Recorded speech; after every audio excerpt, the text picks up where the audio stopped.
Constitution club में हो रही इस बेहद ज़रूरी बहस में, डिबेट में आप सभी का बहुत बहुत स्वागत है। मेरा नाम सौरभ द्विवेदी है। मैं इंडिया टुडे हिंदी मैगज़ीन का और ललन टॉप का संपादक हूं और आज की इस बहस का मॉडरेटर भी।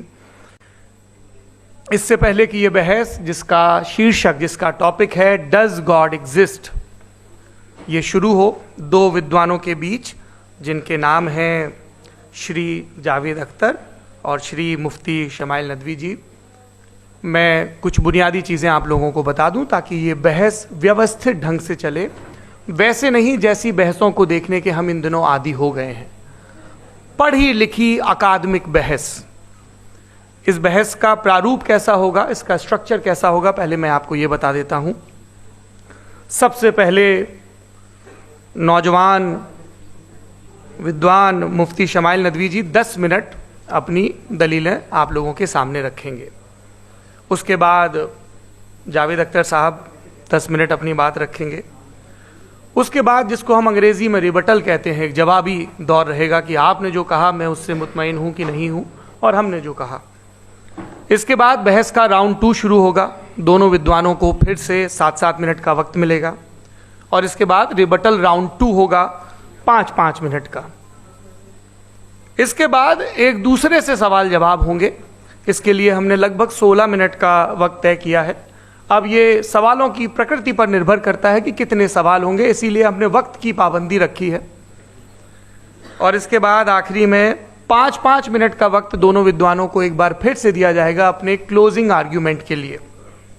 और उसके बाद जो इस बहस के लिए सबसे ज़रूरी चीज़ है कि आप और हम और इंटरनेट पर देख रहे लाखों करोड़ों लोग, उनके सवाल जवाब होंगे। तो आप लोग जो यहाँ मौजूद हैं, आपके हम कुछ सवाल लेने की कोशिश करेंगे। 30 मिनट का वक्त हमने उसके लिए तय कर रखा है। इस तरह से ये 2 घंटे की बहस पूरी होगी। 2-3 बुनियादी बातें हैं जिनका हमें ध्यान रखना है। किसी भी किस्म की नारेबाजी में हमें शरीक नहीं होना है।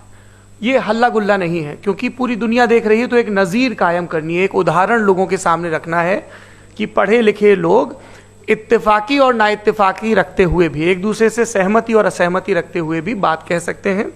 यहाँ पर मेरे JNU के प्रोफेसर बैठे हैं, पुरुषोत्तम अग्रवाल जी, जिन्होंने हमें क्लास में सिखाया है कि सहमति का साहस और असहमति का विवेक, और इसका ठीक उलट भी, ये बड़ा ज़रूरी है। दूसरी बात, ये किसी एक धर्म के बारे में बहस नहीं है। ये बात सबको स्पष्ट होनी चाहिए। किसी धर्म को महान बताने या किसी धर्म को कमतर बताने की ये बहस नहीं है। तो यदि कोई इस उम्मीद से देख रहा है या यहाँ आया है, तो मैं आपको आश्वस्त करना चाहता हूं कि आपको नाउम्मीदी हाथ लगेगी। इस बहस में बहुत ज़्यादा धार्मिक प्रतीकों के इस्तेमाल को लेकर भी, ये दोनों लोग जो अभी आपको गंभीर दिख रहे हैं, भले लोग हैं, कल शाम को चाय पर मिले थे, बहुत हंसी मजाक भी इनके बीच हुआ था और गलबैयाँ डालते हुए एक तस्वीर भी हुई थी। ये इस बात का प्रमाण है कि इंटरनेट पर जो हल्ला मचा हुआ है उसके मुकाबले ये दोनों लोग बहुत ही अच्छे शांत ढंग से बहस के लिए राजी हो गए हैं। ट्विटर की बात है, ट्विटर तक सीमित। एलन मस्क आजकल उसको एक्स कहते हैं। और अब इस बहस की शुरुआत मैं इन विद्वानों का, हालांकि इनको परिचय की जरूरत नहीं, पर हो सकता है, हमें पत्रकारिता में सिखाया जाता है कि नेवर अज्यूम, विज्ञान भी यही कहता है। मुफ्ती शमाइल नदवी साहब इस्लामिक विद्वान, शिक्षाविद हैं, कोलकाता के वाहियान फाउंडेशन के संस्थापक हैं, लखनऊ की प्रतिष्ठित दारुल उलूम नदवतुल उलमा से ग्रेजुएशन किया है, सोशल मीडिया और सार्वजनिक मंचों पर अध्यापन और बौद्धिक कामों में सक्रिय हैं और इस समय इंटरनेशनल इस्लामिक यूनिवर्सिटी मलेशिया से PhD कर रहे हैं। अच्छी बात यह है कि पढ़ाई के साथ साथ ट्रैवल ब्लॉग भी बनाते हैं। पेट्रोनस टावर के सामने का ब्लॉग हमने देखा। हमारे साथ जावेद अख्तर साहब हैं। जावेद अख्तर साहब कवि हैं, शायर हैं, गद्य भी लिखते हैं, फिल्मों के लिए संवाद लिखे हैं, गीत लिखे हैं। इससे इतर ये वैज्ञानिक सोच को लेकर या अपने डिक्लेयर्ड एथिज्म को लेकर भी मुखर रहते हैं और अपने तहीं रैशनैलिटी की बात करते हैं। देवियों और सज्जनों, डज गॉड एग्जिस्ट, इस सवाल का जवाब सब अपने अपने तहीं खोजने की कोशिश कर रहे हैं। कोई इसको गॉड डैम पार्टिकल की खोज बताता है, कोई गॉड पार्टिकल की खोज बताता है, कोई हिग्स बोसान की खोज बताता है, कोई ये सवाल जवाब तलाशने की कोशिश करता है कि मास एग्जिस्टेंस में आखिर आया कैसे, हुआ क्या था, सृष्टि के पहले, समय के पहले क्या था। और कोई ये कहता है कि ये सारी खोजें जिस मस्तिष्क में हो रही हैं प्रकृति के क्रम में, वो कैसे विकसित हुआ। मैं उम्मीद करता हूँ कि हम आज इन बुनियादी सवालों के कुछ जवाब हासिल करने में कामयाब हूँ। मैं सबसे पहले मंच पर आमंत्रित कर रहा हूँ मुफ्ती शमाइल नदवी साहब को। आइए सर जी।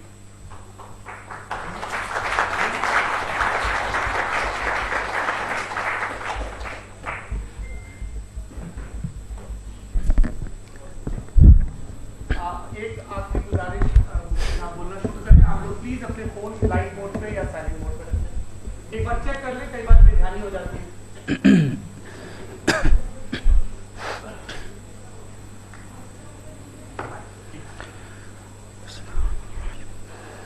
तमाम तारीफ़ें उस क्रिएटर के लिए जिसने इस यूनिवर्स को एक मकसद के तहत पैदा किया है।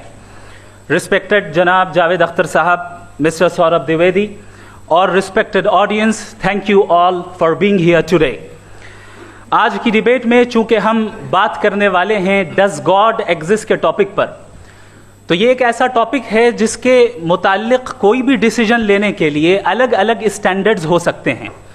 लिहाजा डिबेट के शुरू में ये ज़रूरी है कि हम ये जान लें कि आज के इस टॉपिक में कौन सा स्टैंडर्ड सही होगा और कौन सा गलत होगा। सबसे पहला स्टैंडर्ड जिसे मैं समझता हूं कि हमारे रिस्पेक्टेड जनाब जावेद अख्तर साहब बड़ी तेज़ी के साथ उसकी तरफ लपकेंगे, वो है साइंस।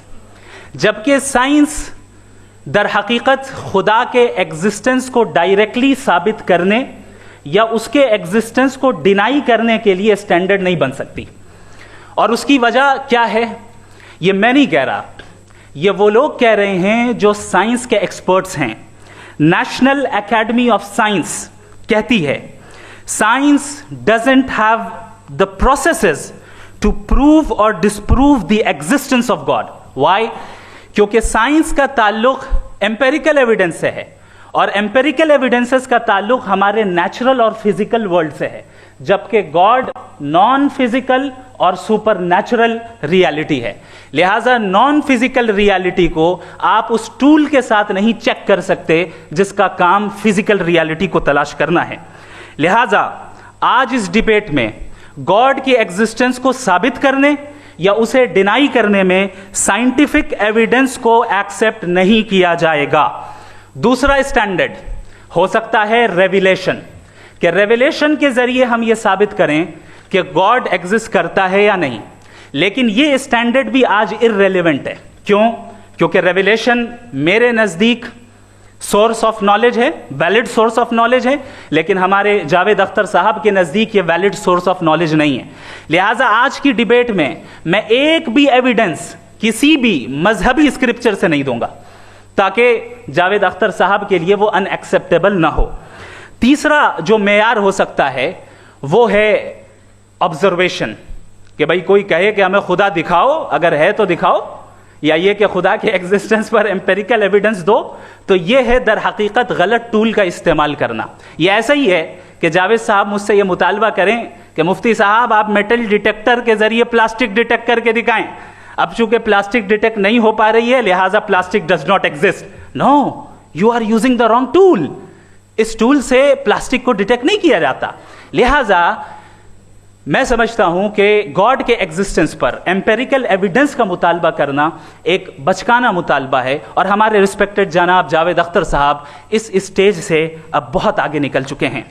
अब बचता है एक ही स्टैंडर्ड, और वो स्टैंडर्ड है अक्ल, लॉजिक, रीजनिंग। और यही वो स्टैंडर्ड है जिसके तहत गॉड के एग्जिस्टेंस को साबित किया जाएगा या गॉड की एग्जिस्टेंस को डिनाई किया जाएगा। लेकिन चूंकि ये बहुत इंपॉर्टेंट और सेंसिटिव टॉपिक है, इसलिए लॉजिकल आर्ग्यूमेंट भी ऐसा होना चाहिए जो डेफिनेटिव हो, इनडेफिनेटिव ना हो, जो 2 और 2 4 की तरह बिल्कुल वाजे हो, जिसे लॉजिकली रिजेक्ट करना पॉसिबल नहीं हो। फॉर एग्जाम्पल हम कहें हमारे रिस्पेक्टेड मिस्टर सौरभ साहब, ये एक इंसान है और तमाम इंसान कॉन्शियस बीइंग है। लिहाजा नतीजा क्या निकला? हमारे सौरभ साहब भी कॉन्शियस बीइंग है। क्या ये इंडेफिनेट आर्ग्यूमेंट है या डेफिनेट आर्ग्यूमेंट है? ये डेफिनेट आर्ग्यूमेंट है। ये 2 और 2 की तरह वाजे है, इसमें किसी तरह जो है लॉजिकली इसको रिजेक्ट नहीं किया जा सकता। तो अगर आज हमारे जावेद अख्तर साहब ऐसी कोई अकली दलील और लॉजिकल एविडेंस दें खुदा के ना होने पर जो डेफिनेट भी हो, तो मैं ये ऐलान करता हूं कि यकीनन मैं उस एविडेंस को कबूल करूंगा और उस पर गौर करूंगा। लेकिन साथ में यह भी ऐलान कर देता हूं प्रेडिक्शन के तौर पर कि ऐसा कोई डेफिनेट आर्ग्यूमेंट कोई नहीं पेश कर सकता। दलील हम देंगे और डेफिनेटिव दलील देंगे, लॉजिकल दलील देंगे, ऐसी दलील देंगे जो एंटायर एथिस्टिक वर्ल्ड उसे रेफ्यूट नहीं कर सकती। चलें अब हम एक एग्जाम्पल सोचते हैं, एक सिनेरियो, सिंपल सिनेरियो। तमाम ऑडियंस से गुजारिश है, हम और आप एक आइसोलेटेड आइलैंड पर हैं, ऐसा आइलैंड जहां पे हमसे पहले कोई कभी नहीं गया। चलते चलते आपके सामने अचानक आपने देखा एक पिंक कलर की बॉल पड़ी हुई है। सबसे पहला सवाल आपके जहन में क्या आएगा कि ये बॉल यहां क्यों आई, कैसे आई, ये पिंक कलर की ही क्यों है, कोई और कलर भी हो सकता था, ये इसी शेप में क्यों है, कोई और शेप भी हो सकता था। नेचुरली आप इस तरफ पहुंचेंगे कि कोई ना कोई है जिसने इन स्पेसिफिक प्रॉपर्टीज के साथ इस बॉल को बनाया है और यहां पे रखा है। चूंकि आप जानते हैं कि ये जो बॉल है इसका एग्जिस्ट करना जरूरी नहीं है, ये एग्जिस्ट कर भी सकती थी, नहीं भी कर सकती थी, और एग्जिस्ट करना ही था तो किसी और फॉर्म में करती, किसी और कलर में करती। अब आप इस बॉल को एक्सपैंड करते चले जाएं, एक्सपैंड करते चले जाएं, एक्सपैंड करते चले जाएं, यहां तक कि ये बॉल यूनिवर्स के साइज की हो जाए। बताइए कि क्या साइज के बढ़ जाने से सवाल बदल जाएगा? हरगिज नहीं बदलेगा। अभी भी सवाल रहेगा, ये यूनिवर्स कहां से आया, इन स्पेसिफिक प्रॉपर्टीज के साथ कहां से आया, क्यों आया, किसने बनाया, यह सवाल उस वक्त भी वैलिड रहेगा।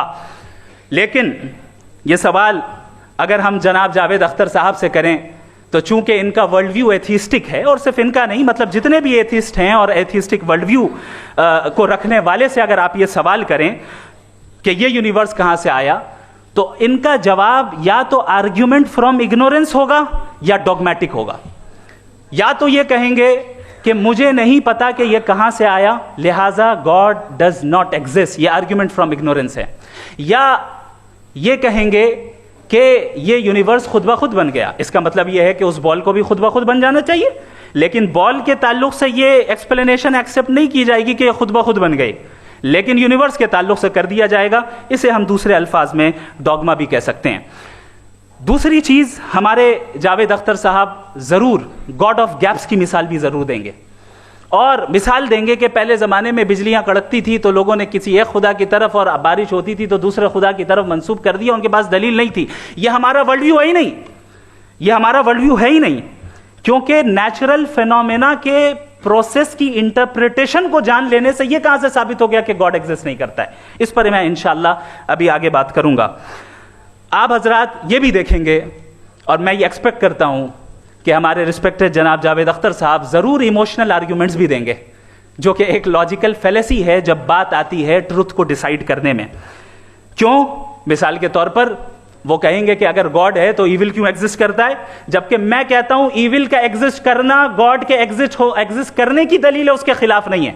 चूंकि अगर गॉड है तो हम सब उसके सामने अकाउंटेबल हैं, और अगर हम अकाउंटेबल हैं तो अकाउंटेबिलिटी के लिए ईविल का मौजूद होना जरूरी है, उसके बगैर हम अकाउंटेबल नहीं हो सकते। और अगर हम अकाउंटेबल नहीं हैं तो हम जनाब जावेद अख्तर साहब से पूछेंगे कि आप बताएं कि फिर सफरिंग इस दुनिया में क्यों है?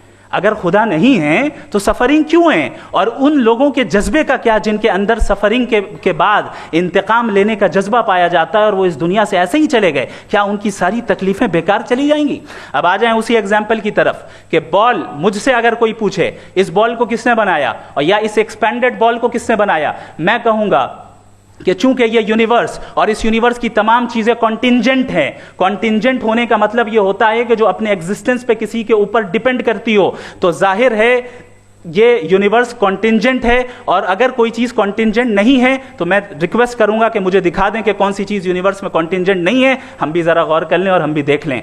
और जब कॉन्टिंजेंट चीजें मौजूद हैं तो फिलोसोफर्स की इस्तिलाह के मुताबिक, हम उस टर्मिनोलॉजी के मुताबिक, हम उस जगह तक पहुंचते हैं और उस हस्ती तक पहुंचते हैं जिसे नेसेसरी बीइंग कहा जाता है, कि ये वो नेसेसरी बीइंग है जिसका मौजूद ना होना नामुमकिन हो। क्योंकि अगर ये मौजूद ना हो तो सारी चीजें एग्जिस्टेंस में आएंगी ही नहीं, और ये सारी कॉन्टिंजेंट चीजें उसी के ऊपर डिपेंड करती हैं। अब अगर आप ये सवाल करते हैं कि फिर उस हस्ती को किसने बनाया, फिर उसका कॉज क्या है, फिर उसका कॉज क्या है, फिर उसका कॉज क्या है, और एंडलेसली चले जाएं, इसे हम कहते हैं इन्फिनिट रीग्रेस ऑफ कॉजेस, जो कि लॉजिकल फैलेसी है।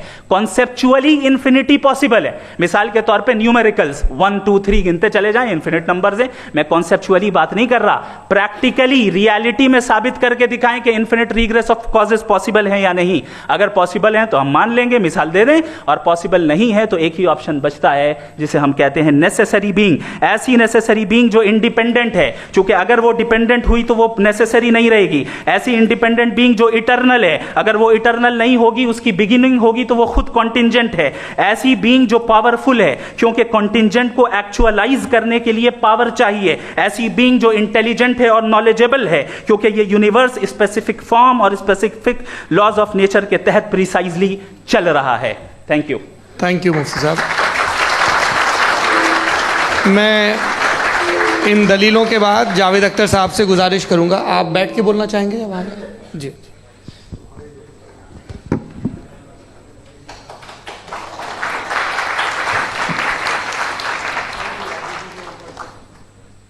पहले तो मैं मुफ्ती साहब को एक अच्छी खबर देना चाहूँगा कि मेरी नॉलेज साइंस के बारे में बड़ी मामूली है, तो आप फिक्र ना करें उसकी, लेकिन कुछ कॉमन सेंस है मुझ में। देखिए, ये खुदा का तस्वुर कोई नया तस्वुर नहीं है, ये सदियों से रहा है। ये कुछ रिलीजन 3000 साल पुराने होंगे, 4000 साल पुराने होंगे, लेकिन इंसान कोई 10,000 12,000 साल से एग्जिस्ट करता है होमोसेपियन की शक्ल में, और हमेशा कुछ ना कुछ मज़हब रहे।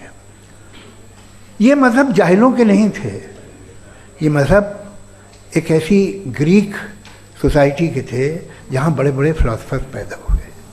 ये मज़हब इजिप्शियंस के थे जिन्होंने पिरामिड्स बनाए थे। ये रोमन्स के थे कि जिनका आर्किटेक्चर और सेनेट यानी पहली बुनियाद डेमोक्रेसी की, लिमिटेड थी मगर डेमोक्रेसी थी, ये उन लोगों ने किए थे। तो इनका जो जुपिटर था, रा था, ज़्यूस था, उन्हें उस पर इतना ही एतमाद था जितना आज किसी मजहबी आदमी को अपने खुदा पे होगा। क्रिश्चियनिटी आने से पहले यूरोप में एक मज़हब था, जर्मेनिक रिलीजन। उसका एक खुदा था, उसकी एक बीवी थी, उसके 2 बेटे थे, एक बेटी थी। फिर जर्मनी में जब यूरोप में क्रिश्चियनिटी आई तो वो खुदा, उसकी बीवी और पूरे ख़ानदान चला गया। तो हमने, अगर हम हिस्ट्री देखें तो खुदा जो हैं वो ज़्यादातर फ़ानी हैं, वो हमेशा रहे नहीं। और वो जो लोग इन्हें मानते थे उनको आप कहें वो तो जाहिल थे, उन्हें तो कुछ पता ही नहीं था, ऐसा नहीं है। वो अपने वक्त में बड़े काबिल लोग थे और अपने वक्त में उन्होंने बड़े बड़े काम किए हैं, फिलोसफर्स थे, साइंटिस्ट थे, लेकिन उनका मज़हब कहाँ गया, उनके खुदा कहाँ गए? आज जो खुदा हैं दुनिया में लोग उन्हें मानते हैं। आपको क्या मालूम कि कितने बरसों के बाद क्या होने वाला है? हम यूरोप में देखते हैं तो चर्च खाली हैं। तो वक्त के साथ चीज़ें बदलती हैं। जहाँ तक इसका ताल्लुक़ है मज़हबों का, हर मज़हब आपसे एक चीज़ मांगता है, फेथ। ये फेथ क्या चीज़ होती है? What is the difference between faith and belief? ये तो बहुत ही अहमक़ाना बात होगी कि कोई आदमी कहे साहब अगर खुदा है तो मुझे दिखाइए। ये तो जाहिलाना बात हुई। मैंने तो नॉर्थ पोल नहीं देखा है, मगर मैं मानता हूँ कि नॉर्थ पोल है। मैं क्यों मानता हूँ? इसलिए कि अगर ये दुनिया राउंड है तो उसका कोई टॉप होगा। कुछ लोग हैं जो वहाँ गए भी हैं, कॉमन सेंस कहता है कि ऐसा होगा, सबूत है, गवाह है, रीज़न है। तो ये मेरा फेथ नहीं है। तो फेथ में और बिलीफ में डिफरेंस क्या है? जो मज़हब मांगता है आपसे, हर मज़हब फेथ मांगता है। फेथ का मतलब ये है कि ना कोई गवाह हो, ना कोई सबूत हो, ना कोई रैशनल हो, ना कोई लॉजिक हो, ना कोई प्रूफ हो, मगर तुम एक बात को मानो। ये है फेथ। वरना बिलीफ होता। अगर इसमें कुछ भी सबूत होते, गवाह होते, तो फिर इसे आप बिलीफ कहते हैं। जैसे मेरा बिलीफ है कि नॉर्थ पोल है, मेरा फेथ थोड़ी है। फेथ इन तमाम शर्तों को रद्द करता है। तो फिर स्टुपिडिटी क्या है? अगर मैं एक बात ऐसी मानूं जिसकी ना कोई लॉजिक है, ना कोई रैशनल है, ना कोई प्रूफ है, ना कोई गवाह है, ना कोई सबूत है, और मैं उसे मानूं, तो ये स्टुपिडिटी हुई। इसे ही भाई कल को मैं यकीन कर लूं कि एलॉन मस्क जो है मेरा भाई है, तो मुझे इंतहाई खुशी होगी, सुकून भी बहुत मिलेगा मुझे। लेकिन और कहे भाई क्यों मानते हो, क्या सबूत है भाई, वो तो अमेरिकन है और तुम तो इंडियन हो, वो तो नस्ल अलग है, तुम्हें कभी मिले भी नहीं। साहब देखिए मेरा फेथ है, इस पर बात न किया। फेथ का मतलब ही यह है कि आप प्रूव नहीं कर सकते। अगर आप प्रूव कर सकते हो तो फेथ की जरूरत ही नहीं, फिर तो आप बात करेंगे, आप कितनी बहस कर लीजिए। अल्टीमेटली दुनिया का हर मजहब फेथ पे टिका है, और फेथ का मतलब है एक ऐसा यकीन जिसका कोई सबूत, कोई गवाह, कोई रैशनल नहीं। अब आप ये कहें, क्या आप ये क्यों कह रहे हैं कि साहब ये कायनात किसने बनाई? कमाल ये है कि आपने बताया कि एक आइलैंड पर गए और एक बॉल देखी। आपने ये नहीं कहा कि आइलैंड किसने बनाया, आपको सिर्फ बॉल पे हैरत हुई। हमने आइलैंड पे हमने हैरत नहीं की, होते हैं आइलैंड। इसी तरह ये आइलैंड है, सितारे, ये गैलेक्सीज, ये सब आइलैंड हैं, खला में। हम उन्हें टेकन फॉर ग्रांटेड लेते हैं, हम पूछते नहीं किसने बनाए। आपने जजीरे के बारे में भी नहीं पूछा है। मेरी पैदाइश कैसे हुई? क्या मैं प्लान पैदा हुआ था? I was plan to be born, या एक लकी स्पर्म था जो किसी एक से चिपक गया? मेरी पैदाइश रैंडम। और इंसाफ जिसे आप कहते हैं, इंसाफ का तो नेचर से कोई वास्ता ही नहीं है। जो आप कहते हैं कि एक दिन इंसाफ मिलेगा, इंसाफ is a human concept, nature में कोई इंसाफ नहीं। अगर शेर हिरन को खा जाता है तो उसे कोई सजा नहीं मिलती। अगर एक आंधी आती है और हरे भरे पेड़ों को उखाड़ के फेंक देती है तो आंधियों की जेल नहीं होती है। नेचर में इंसाफ नहीं, इसलिए वो नेचर को इंसाफ की जरूरत भी नहीं। नेचर तमाम एक है। अब हम कहें कि साहब ये देखिए जो मैंने खाना खाया था, ये मेरी आँख तो नहीं यूँ कर दिया उसे, तो इसे सज़ा मिलने नहीं, वो सिस्टम है, ऐसे ही चल रहा है। नेचर बगैर इंसाफ के है। इंसाफ इज अ ह्यूमन कॉन्सेप्ट। तो जो आपसे कहता है कि मैं तुम्हें इंसाफ दूंगा, वो इंसानी जहन की पैदावार है। ये नेचुरल है ही नहीं, ये आसमानी है ही नहीं। नेचर का तसव्वुर, इंसाफ का तसव्वुर। भाई आप साथ मिलते हैं, अब आप लेफ्ट हैंड ड्राइव करते हैं, ये क्या है? तमाम सच, तमाम नेकी, तमाम शराफत लेफ्ट हैंड ड्राइव है।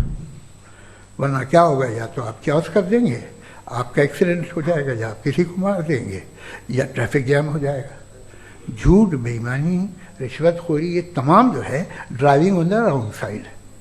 इसके ऊपर कुछ नहीं। ये तो हमने बनाया, जैसे हमने लेफ्ट हैंड ड्राइव बनाई है।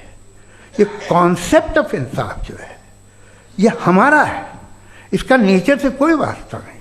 शेर खा जाता है हिरन को, उसे जेल होती है क्या? कुछ भी नहीं, है ही नहीं। तो ये जो दुनिया के रिलीजन प्रॉमिस करते हैं आपसे इंसाफ, इसी से मालूम होता है कि ये मैन मेड है। ये तसव्वुर कहीं और का है ही नहीं। जो नेचर है, कुछ लोग कहते हैं नेचर ही खुदा है, तो नेचर में तो इंसाफ नहीं कहीं। और आप वादा कर रहे हैं कि तुम्हें मरने के बाद इंसाफ मिलेगा। मुझे अगर मिलेगा तो मैं बहुत खुश होऊंगा, लेकिन मैं यकीन नहीं कर पाता हूँ, इसलिए कि मैं फेथ नहीं पैदा कर सकता। The very fact that religions demand faith, इसका मतलब है कि उनके पास जस्टिफिकेशन नहीं है। अच्छा था, फिर रिलीजन अगर मॉडरेशन में है, कोई सा भी नहीं, वो आप में कुछ खूबियाँ भी पैदा करता होगा। देखिए उससे ये फ़ायदा है, वो फ़ायदा है। अल्कोहल जो है वो ज़्यादातर दवाओं में यूज़ होती है।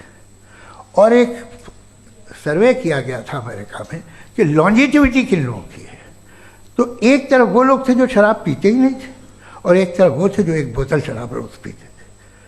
सबसे ज़्यादा लंबी उम्र की है जो 2 पैक नाप के शराब पीते हैं और खाना खाते हैं। मगर हम शराब को बुरा समझते हैं, मैं भी बुरा समझता हूँ। क्यों? ऐसा होता नहीं। कुछ चीज़ों में आदत होती है जो बढ़ती है। आज तक में एक आदमी दूध पीता है, आप 10 साल बाद भी मिलेंगे तो एक ही गिलास पीता होगा। ऐसा नहीं होता, सुबह से दूध पीता रहता है। मिल्कोहलिक मैंने नहीं देखे, अल्कोहलिक होते हैं। ये टेंडेंसी है मजहब की कि वो बढ़ता है, जैसे कैंसर बढ़ता है, जैसे शराब बढ़ती है। कुछ लोग होंगे जो उसे सही तरह से यूज़ करते हैं।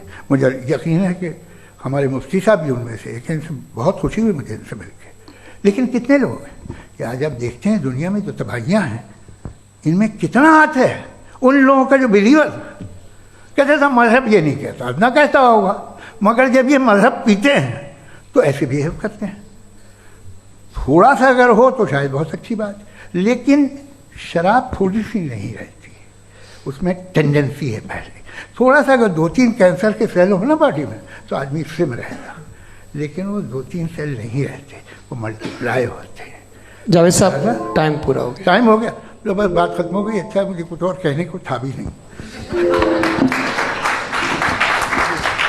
जी, मैं पहले जवाबी दौर के लिए इनवाइट कर रहा हूँ मुफ्ती साहब को। Your rebuttal round 1, you have 7 minutes.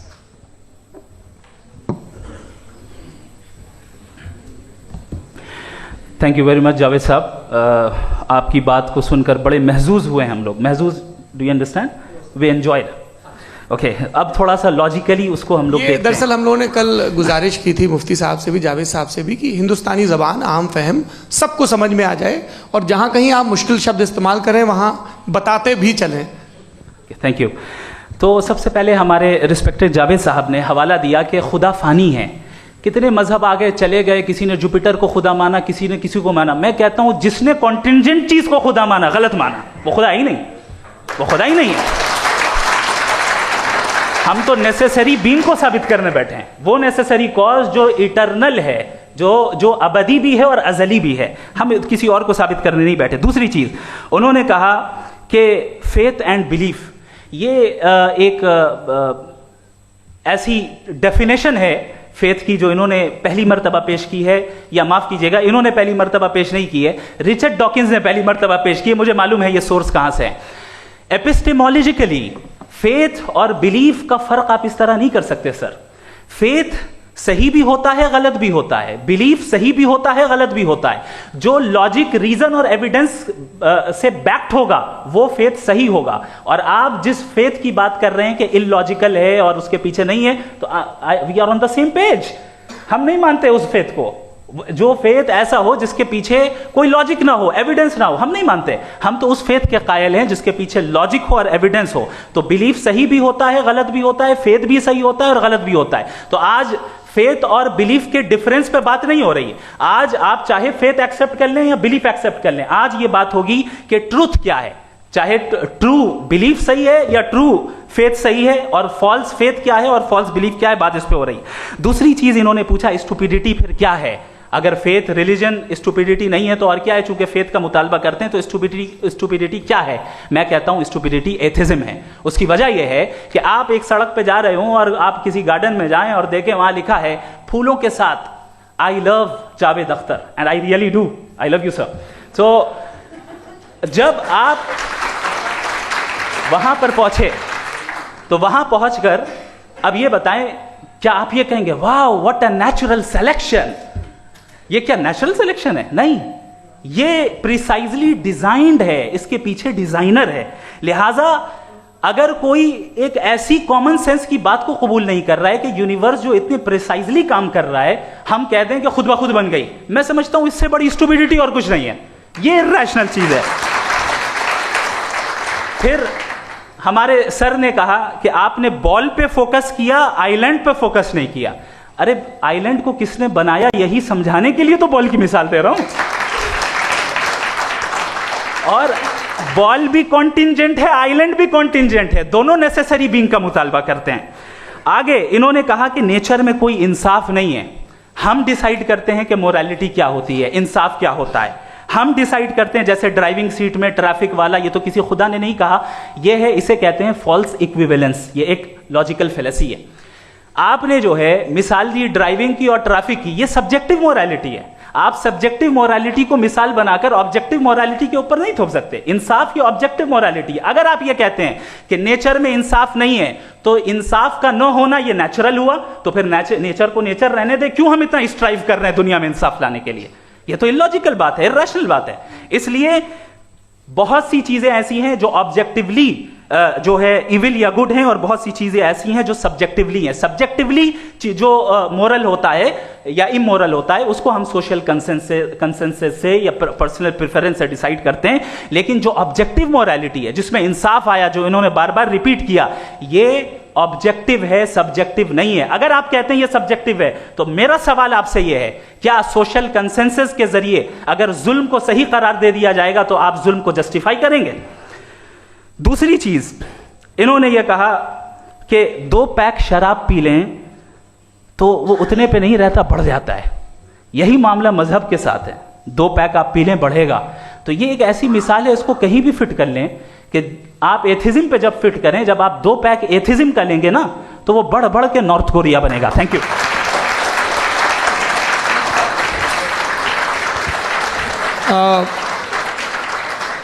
First round की रिबटल के लिए मैं जावेद साहब को इनवाइट कर रहा हूं। आपके पास 7 मिनट का वक्त है, रीसेट कर दीजिएगा प्लीज। मुझे इस बात की खुशी है कि मुफ्ती साहब ने भी मान लिया कि नेचर में कोई इंसाफ नहीं है। तो कोई भी चीज़ जो इंसान ने नहीं बनाई है उसमें इंसाफ नहीं होता है। एक बात मैं आपसे अर्ज़ करूँ, ज़रा पता लगा लीजिएगा, ये जो आप बाग में जाते हैं बेहद खूबसूरत फूल देखते हैं ना, इनमें से कोई नेचुरल नहीं है। ये सारे फूल क्रॉस करके बनाए गए हैं। जो जंगल में फूल होते हैं निहायत मामूली होते हैं, ये फूल इंसानों ने बनाए हैं। जो आप बाग में देख के वाह वाह कहते हैं, ये इंसानों के बनाए हुए हैं। डिफरेंट फूलों को क्रॉस करके, डेवलप करके, फिर क्रॉस करके इस तरह से बनाए गए। नेचुरल फ्लावर नहीं। किसी जंगल वीरान में जाके आप गुलाब के फूल नहीं देखेंगे। ये सब बनाए हुए इंसान ने, बहुत से काम इंसान ने किए हैं। बाकी है कि आपने मेरी एक बात का जवाब नहीं दिया, जिससे मुझे शिकायत है कि फेथ क्या है और आप फेथ मांगते क्यों हैं मुझसे? आप तो लॉजिकल हैं, आपके पास तो सारे रैशनल्स हैं, आपके पास सारे सबूत हैं, तो आपको फेथ की डिमांड क्यों करते हैं कि भाई तुम सरेंडर कर दो और सवाल मत करो? कोई मजहब सारे सवाल करने की इजाज़त नहीं देता है और मना करता है कि ज़्यादा सवाल ना करो, बह जाओगे तुम। आप क्यों रोकते हैं? हकीकत यह है कि इंसानी तारीख क्या है। इंसानी तारीख ये है कि दुनिया में 2 तरह के लोग हुए हैं। एक वो जिन्होंने अपनी लाइल्मी की परस्तिश की है, दूसरे वो जिन्होंने अपनी इग्नोरेंस या लाइल्मी से झगड़ा किया है और मालूम किया है कि क्या है। ये जो आप कह रहे हैं, आज आप हैरान हैं कि भाई ये यूनिवर्स कैसे बनी। लोग हैरान थे कि सूरज डूबता है तो इधर से कैसे निकलता, और आप एक कदम जाके हमेशा का मानने को तैयार है, एक कदम पीछे ही मान जाइए। भाई आप इसके बाद जाते हो, कहते सवाल ना करना कि ये कहाँ से आया, ये पावर तो हमेशा से हमेशा रहेगी। तो आप यूनिवर्स के बारे में मानने में क्या तकलीफ है? एक कदम पहले रुक जाइए, ये हमेशा से थी या नहीं थी हमें मालूम नहीं है। और ये कहना कि हमें मालूम नहीं है, कमाल ये है कि दुनिया के सारे मजहब सब जानते हैं ये दुनिया कैसे बनी थी, कैसे मिटेगी, मरने के बाद क्या होगा, इनको सब इल्म है। इनको किसी को डायनासोर होते थे पहले ये नहीं पता था, किसी को नहीं पता। किसी भी दुनिया की मजहबी किताब में डायनासोर का जिक्र नहीं है, लेकिन बाकी सब बातें, how to make universe in 4 easy lessons and बाकी सब पता है। जिसको सब पता है वो गड़बड़ है। हम में ये इंकिसार, ये ह्यूमिलिटी होनी चाहिए कि हम ये कहें कि हमें ये बहुत सारी बातें नहीं मालूम, लेकिन हम उनकी परस्तिश ना करें, अपनी लाइल्मी को की परस्तिश ना करें, हम उसे पता लगाने की कोशिश करें। जिस दुनिया में आप बैठे हैं सर, ये हॉल जो है, ये इलेक्ट्रिसिटी जो है, ये माइक जो है, जिस हवाई जहाज से आप आए थे, वो जिस कार से आप यहाँ आए हैं, ये सब उन लोगों की बनाई हुई है जिन्होंने सवाल किए थे। ये दुनिया जिसमें आप आज आराम से हैं, ये उन लोगों की बनाई है कि जिन्होंने सवाल किए थे, और हर स्टेज पे इन सवालों को मकरूह कहा गया था, गलत कहा गया था। आप ज़रा तारीख पढ़िए, एक बड़ी दिलचस्प किताब है बर्ट्रैंड रसेल की, जिसमें उसने रिलीजन एंड साइंस कि कब से रिलीजन जो है साइंस के अगेंस्ट है, और हद तो ये है कि भाप के इंजन के खिलाफ थे, स्टीम इंजन के भी खिलाफ थे, और फतवे हुए उन पर, वेटिकन ने दिए। तो ये हमेशा, अभी जैसे ही ये राइट विंगर आते हैं अमेरिका में पावर में, तो वो जो अपना ये क्या बोलते हैं उसे, सीड क्या बोलते हैं, सीड क्या जो, हाँ नहीं सीड जो होते हैं जिन पे जी नहीं भाई, वो जो ह्यूमन बॉडी के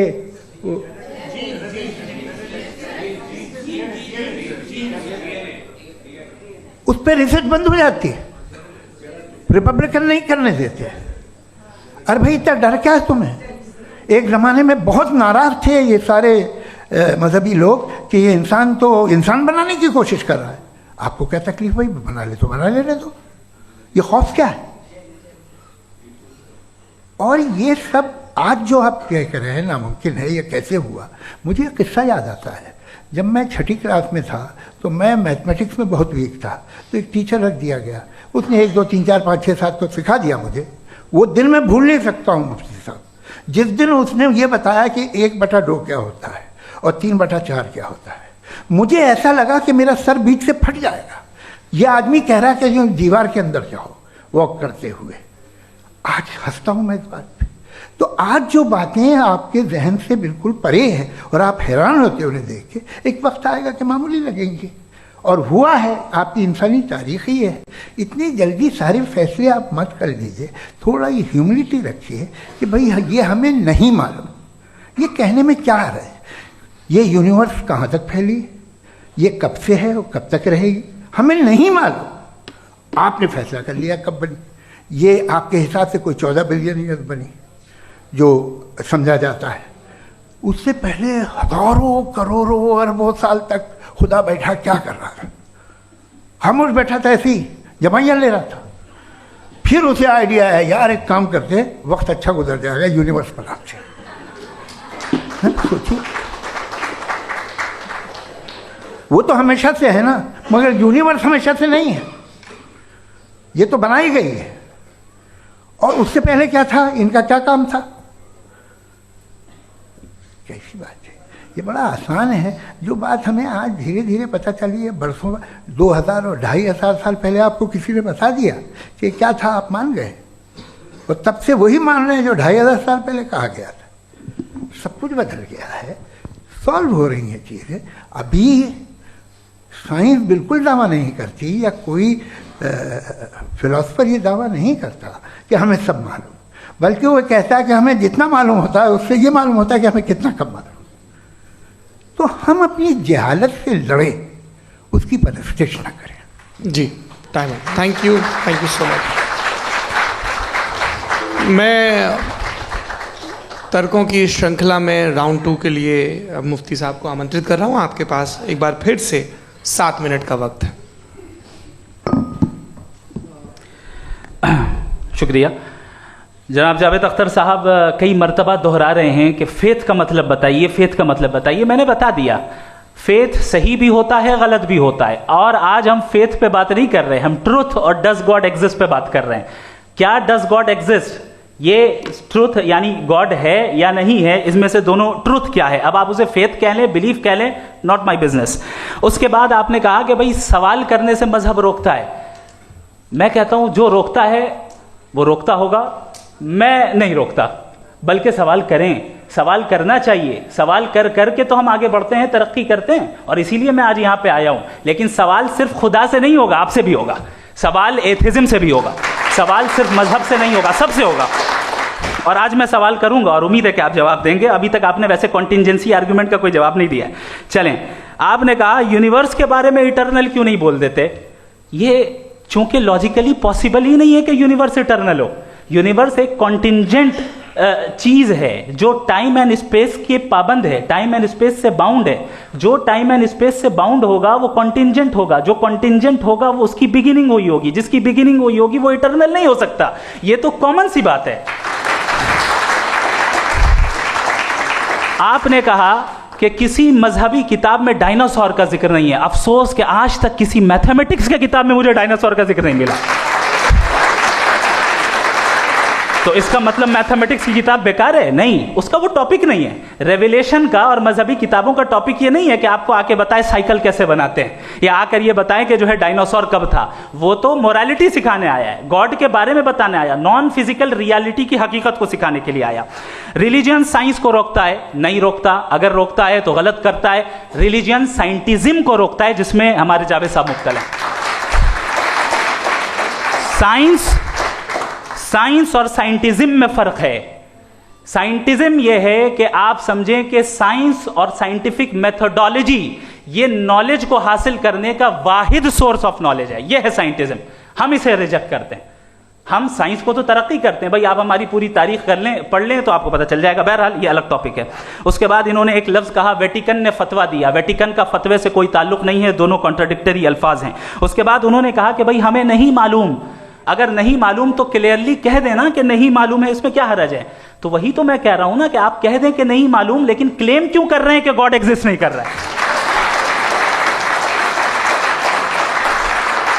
आप कह दें नहीं मालूम है, हो सकता है हो सकता ना हो, लेकिन आप क्लेम कर रहे हैं। The moment you say God does not exist, this is a claim, and now the burden of proof is upon you to, जैसे हमारे ऊपर है।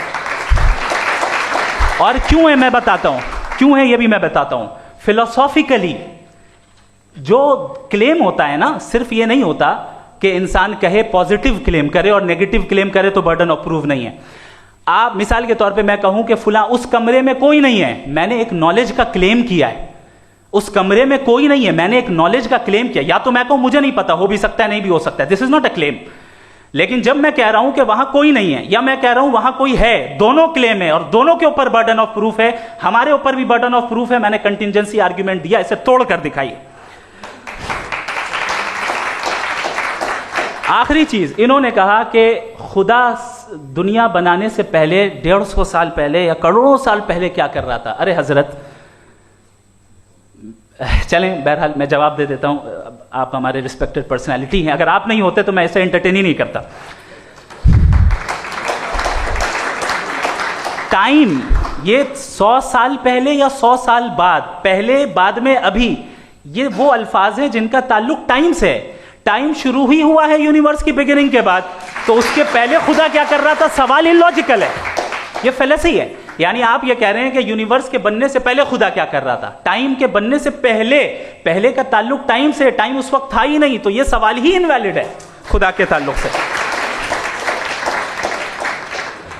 दूसरी चीज, आर्ग्यूमेंट ऑफ कंटिंजेंसी जो मैंने आपके सामने पेश की है, आपने बार बार ये प्रूफ किया और ये कह रहे हैं कि गॉड ऑफ गैप्स। देखिए पहले नहीं मालूम था, साइंस ने कर दिया। सिंपल्स की मिसाल से मैं समझा देता हूं। जिस गैप्स की आप बात कर रहे हैं ना, साइंस उन गैप्स को जिन चीज के जरिए भी प्रूव करेगा वो कॉन्टिंजेंट ही होगा। अब चाहे वो फोर्स हो, मैटर हो या एनर्जी हो। लिहाजा सवाल हमारा उस वक्त भी वैलिड होगा जब तक कि आप नेसेसरी बीइंग पे ना आ जाएं। और इन्फिनिट रिगरेस पॉसिबल नहीं है of causes in practical world, तो जाहिर है कहीं रुकना पड़ेगा, जहां रुकेंगे वही खुदा है। दूसरी चीज, आपने ये कहा, क्या कह रहा था मैं, किस पॉइंट को? What? Oh no, after that, just now. हाँ, जहां रुकेंगे वही खुदा है। बहरहाल तो टाइम का जिक्र हो गया, गॉड ऑफ गैप, सॉरी, या इसकी एक मिसाल आप ले लें। एक कार है, एक साहब ने देखा कि भाई कार जो है उसके व्हील्स कितने अच्छे लगे हुए हैं, सही जगह पे।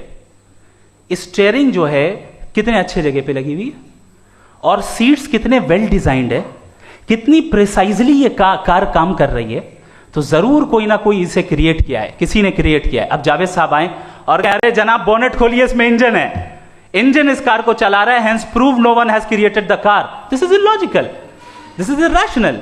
आपने इंजन के जरिए उस गैप को तो साबित किया, लेकिन क्या उससे कार की जो क्रिएशन है और उसका जो क्रिएटर है ये इम्पॉसिबल हो जाए? ऐसा पॉसिबल है? उसका सवाल खत्म हो जाए, ऐसा पॉसिबल है? नहीं। आपने गैप्स को फिल करके, कॉन्टिंजेंट चीजों से गैप्स को फिल करके हमारे ऑब्जर्वेशन को और ब्रॉड कर दिया। अब हमें और पता चल गया कि ये जो कार है इसका सिस्टम कितना ज्यादा कॉम्प्लेक्स है। पहले कम समझते थे, अब कॉम्प्लेक्सिटी और ज्यादा वाजे हो गई। अब हमें समझ में आ रहा है कि हमारी सर्टेनिटी और बढ़ गई कि जरूर इस कार को किसी ना किसी ने बनाया। यही मामला यूनिवर्स का है। साइंस हमेशा फिजिकल वर्ल्ड की चीजों को ही फिल करती जाएगी और फिजिकल चीजों से ही करती जाएगी, चूंकि एम्पेरिकल एविडेंस का ताल्लुक फिजिकल वर्ल्ड से है। आप साइंस के जरिए मेटाफिजिकल रियलिटी को कभी साबित नहीं कर सकते। ये रॉन्ग टूल का इस्तेमाल करना है। ये वही काम है कि आप मेटल डिटेक्टर से प्लास्टिक डिटेक्टर करने चलें, जो कि जाहिर है सही नहीं है। Thank you.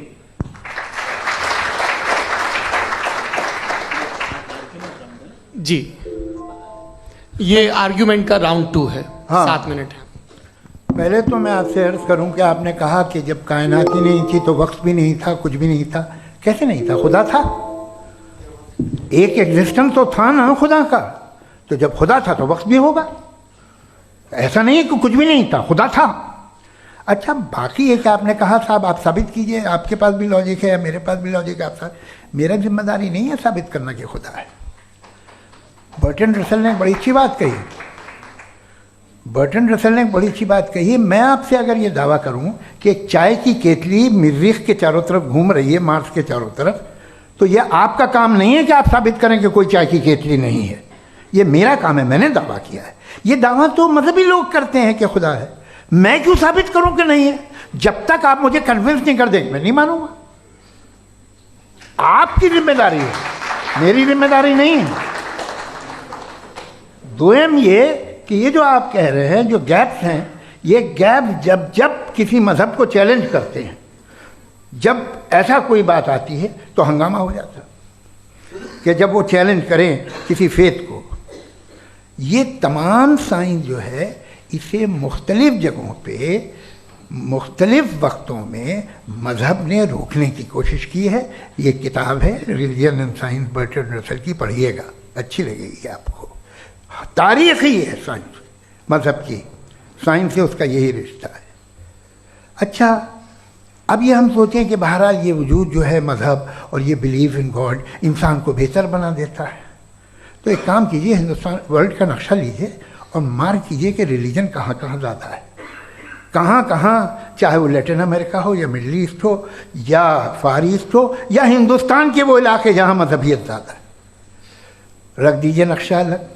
अब दूसरा नक्शा कि कहाँ कहाँ नाइंसाफ़ी, रिप्रेशन, औरतों के हुकूक की पामाली, जुल्म, डिक्टेटरशिप कहाँ है, नक्शा एक ही होगा। तो आप मुझे बताएं कि जो इसका तरकीब इस्तेमाल क्या है? खुदा का तरकीब इस्तेमाल तो बताइए। आप छोटी सी दवा सड़क पे बेचते हैं, उसकी भी तरकीब इस्तेमाल बताते हैं। इसके इस्तेमाल से तो फ़ायदा नहीं हुआ किसी को। जो सारे के सारे ख़राब मुल्क हैं, ख़राब समाज है, वो सारे जुल्म खुदा के नाम पे करते हैं। वो गलत करते हैं, सही करते हैं, मुझे क्या लेना देना उससे? इस्तेमाल से मालूम होता ना। एक विस्की की बोतल कभी शायद देखी हो आपने, लाल रंग की होती है, उस पर रोशनी और छपड़ा इंतहाई खूबसूरत लगती है, क्या बिगाड़ रही है किसी का?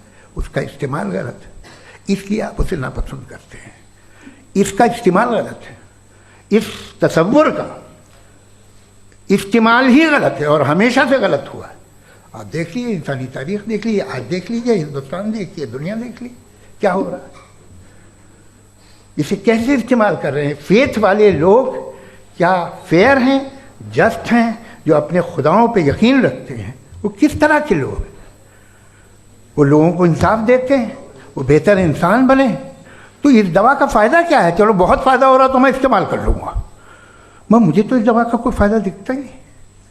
मुझे तो ऐसा लगता, मैं एक और बात बताऊं, अगर कोई आदमी मजहबी है और अच्छा आदमी है तो मैं उसकी बहुत इज्जत करता हूँ, इसलिए कि मेरा ख्याल है मजहबी आदमी का अच्छा होना मुझसे अच्छा होने से ज़्यादा मुश्किल है।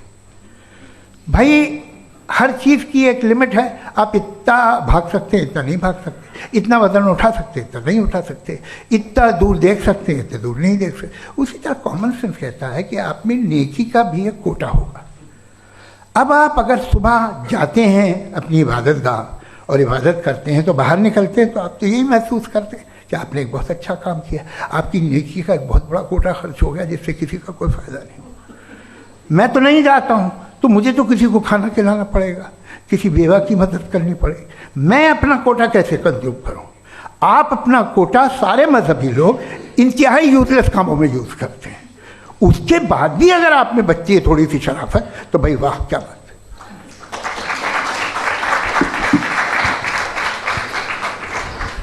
है। एक तो मुझे ये बात बहुत अच्छी लग रही है कि दोनों ही विद्वान समय को मानते हैं और बहुत समय से अपनी दलीलें और बाज़ दफ़ा समय से पहले अपनी तकरीरें पूरी करके अपनी अपनी कुर्सी पर बैठ रहे हैं।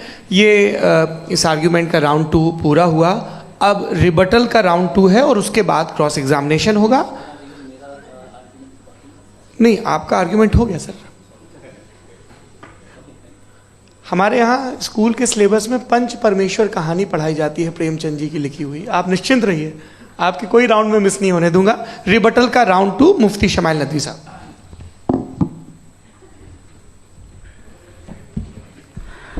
असल में जो हकीकी प्रॉब्लम है, असल प्रॉब्लम है वो ये है कि जावेद साहब के पास कॉन्सेप्ट ऑफ गॉड क्लियर नहीं है। इन्होंने कहा कि कायनात से पहले खुदा तो था, तब भी तो टाइम होगा। ये टाइम कायनात का हिस्सा है। हम खुदा, उस खुदा को मानते हैं, नेसेसरी बीइंग का टाइमलेस होना जरूरी है, चूंकि वो टाइम का क्रिएटर है। जब उसने टाइम को क्रिएट किया तो वो खुद टाइम पे कैसे होगा? उसने जब स्पेस को क्रिएट किया तो खुद स्पेस में कैसे होगा? अगर वो टाइम एंड स्पेस को पहले से ही उसका पाबंद है तो फिर किस चीज को उसने क्रिएट किया? लिहाजा ये सवाल गलत है कि खुदा था तो टाइम होगा। बिल्कुल नहीं, टाइम के पाबंद हम हैं, खुदा नहीं है। हम फिजिकल वर्ल्ड से ताल्लुक रखते हैं, वो मेटाफिजिकल रियलिटी है। दूसरी चीज इन्होंने मिसाल दी कि चाय की केतली हवा में घूम रही होगी, और पता नहीं शायद वो बर्टन रसल का उन्होंने हवाला दिया। बहरहाल यही प्रॉब्लम है। प्रॉब्लम यही है कि हम चीजों के दरमियान डिफरेंशिएट नहीं कर पाते हैं। ये जो आपने मिसाल दी ये इमेजिनेशन है, और मैं जो साबित कर रहा हूं वो लॉजिकल नेसेसिटी है। आप इमेजिन करने आए तो कुछ भी करें, जुपिटर में पिंक एलिफेंट होगा, यूनिकॉर्न होगा, करें, उससे कायनात पे क्या फर्क पड़ता है? उससे आप लॉजिकल नेसेसिटी साबित नहीं कर सकते। मैं तो उस प्राइम कॉज की बात कर रहा हूं, उस नेसेसरी बीइंग की बात कर रहा हूं जिसके बगैर इस कायनात का एग्जिस्टेंस मुमकिन नहीं है। दूसरी चीज, मजहब को साइंस चैलेंज करती है वगैरह वगैरह, ये हमारा टॉपिक ही नहीं है। मैं इस पे बात करूंगा तो फिर मेरा वक्त चला जाएगा। मजहब के ऊपर चूंकि हमारी डिस्कशन नहीं है, साइंस को मजहब और बिलखुसूस मैं और हमारा वर्ल्ड व्यू कम अज कम साइंस को पीछे नहीं करता है, साइंटिज्म की मजम्मत करता है। इसकी वजाहत मैंने पहले कर दी। दूसरी चीज इन्होंने कहा वर्ल्ड का नक्शा लीजिए, वर्ल्ड मैप लीजिए, 2 अलग अलग जगह की। हजरत, मैंने ये होमवर्क किया था और मैंने मिडिल ईस्ट का एक नक्शा लिया और यूरोप का एक नक्शा लिया। ये मजहबी इलाका और ये लिबरल और एथीस्ट इलाका। मुझे पता चला कि सबसे ज्यादा रेप केसेस जो हैं वहां पर है।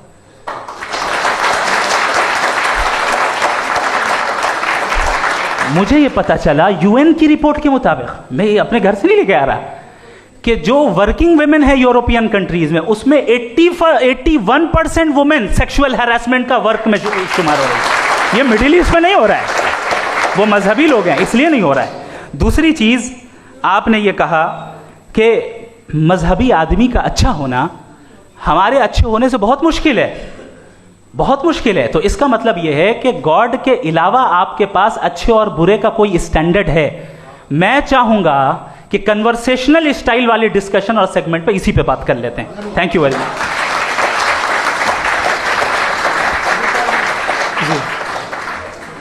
ये रिबटल का राउंड 2 है। आपके पास 5 मिनट का वक्त है और इसके बाद क्रॉस एग्जामिनेशन शुरू करेंगे। आप चाहें तो जो इन्होंने सवाल पूछे उनके जवाब आप रिबटल में भी दे सकते हैं। जी जी, देखिए, पहले तो ये बात कि ये मिसाल गलत नहीं है, गलत है। इन्होंने पहले ही हमको डिसार्म कर दिया। कह लिया अकल से मामला सॉल्व नहीं हो सकता, लॉजिक से आप पहुंच नहीं सकते। ये एक मेटाफिजिकल चीज़ है। मेटाफिजिकल अजीब सा लफ्ज़ है, ठीक से किसी को माने नहीं मालूम इसके, तो ऐसा लगता है कुछ बड़ी चीज़ है। अरे भाई क्या होता है मेटाफिजिकल, बताओ, खड़ी हो। ये एक लफ्ज़ है जो कहीं भी इस्तेमाल हो जाता है। जब आप एक बात कर रहे हैं और आप मुझसे बहस कर रहे हैं तो मुझे मेटाफिजिकल मत बताइए, आप लॉजिकली मुझे प्रूफ किए। और अगर लॉजिकली आप नहीं बात करते साहब ये मेटाफिजिकल है, तो फिर हम आप बात क्या कर रहे हैं? मेरा आपका किस ज़बान में कॉन्वर्सेशन होगा? और ये कहना कि वक्त पहले नहीं था, तो फिर क्यों कहते हैं ये हमेशा से और हमेशा रहेगा? हमेशा वक्त है, तो आप कैसे कहते हैं वो हमेशा से है और हमेशा रहेगा? हमेशा का मतलब है कोई वक्त, अगर वक्त ही नहीं है तो हमेशा कैसे? बाहर वो रहेगा। अब मैं ये देखता हूँ, आपने कहा ना कि वहाँ रेप ज़्यादा होते हैं, तो हम एक बात देखते हैं कि दुनिया जिस पे वो कादर मुतलक है, जिसकी मर्ज़ी के बगैर पत्ता भी नहीं हिलता, ओमनीपोटेंट है, ये दुनिया चल कैसे रही है? और इस दुनिया का हाल क्या है? 45,000 बच्चे जो 10 साल की उम्र से कम थे वो गाजा में मरे। भूख से काला हांडी में बच्चे मरते हैं और डिप्थेरिया से मरते हैं। डिप्थेरिया अजीब मर्ज है, गले में जाली बनना शुरू होती है, बच्चा नीला हो जाता है, गरीब का बच्चा, इसलिए कि उपास इलाज नहीं। ये कादर मुतलक है जो चाहे कर दे, इससे आप दुआएं मांगते हैं हमारी ये काम कर दे वो कर दे, तो इसका मतलब डे टू डे लाइफ में वो इंटरफेयर करता है और ये देख रहा है वो। अगर वो वाकई भी है फॉर डिस्कशन सेक, तो मैं जब दुनिया देखता हूँ तो मेरे दिल में उसके लिए कोई इज्जत नहीं पैदा होती। ये क्या कर रहे हो तुम पूरे ऑल पावरफुल हो, ओमनीपोटेंट हो, ओमनी प्रेजेंट हो। तुम तो वहाँ गाजा में रहे होगे ना, तुम हर जगह हो। तुम देख रहे थे कि बच्चे की कैसे धज्जियाँ उड़ रही, तुम देख रहे थे और तुम चाहती हो मैं तुम्हारी परस्तिश करूँगा, तुम हो भी। अरे यार, इससे अच्छे तो हमारे चीफ प्राइम मिनिस्टर हैं, कुछ तो ख्याल करते हैं। आप किसकी इबादत कर रहे हैं? अगर वो है भी, ये दुनिया नाइंसाफी से, जुल्म से, जबर से, तशद्दुद से भरी हुई है। और आप ये मत कहिएगा कि वो देख रहा है और वो बताएगा एक दिन। अगर वो देख रहा है और इंटरफेयर नहीं करता तो आप दुआ क्यों मांगते? आप कहते हैं मेरा ये काम करा दे, इसके मतलब है वो दखल दे सकता है, वो आपको नौकरी दिलवा सकता है, भले दूसरे आदमी को ना मिले, मगर आपका काम कर देगा चूंकि आपने दुआ मांगी है। तो जब वो आपको नौकरी दिला सकता है, लड़की की शादी कर सकता है, बेटे को ग्रीन कार्ड दिलवा सकता है, तो कम से कम ये जो मर रहे हैं बच्चे, इनको रोक दे, कुछ तो करे। मुझे तो दुनिया में, इस दुनिया का कोई मालिक है, इसका ओमनीपोटेंट कोई रूलर है और ये दुनिया ऐसी चल रही है। मैं तो चाहूँगा कि भाई ना हो, अगर हो तो बड़ी शर्मिंदगी की बात है। शुक्रिया।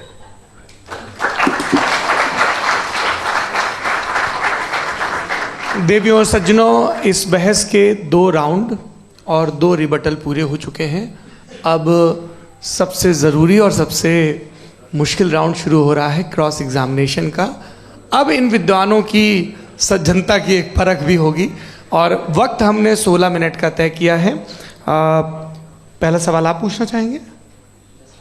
जी बिल्कुल। पहले बोले भी आप माइक ले लीजिएगा हाथ में, ये नीचे से ऑन किया। जी मैं बोलता हूँ, ये डायस हटा सकते हैं क्या हम थोड़ा क्विकली? डायस पीछे कर दीजिए बस थोड़ा सा, है, ताकि ये जो दाएं बाएं लोग बैठे हैं इसे हटा ही दीजिए। अब हम वहाँ तो जाने वाले नहीं, आराम से आराम से दोनों तरफ से हटा दीजिए।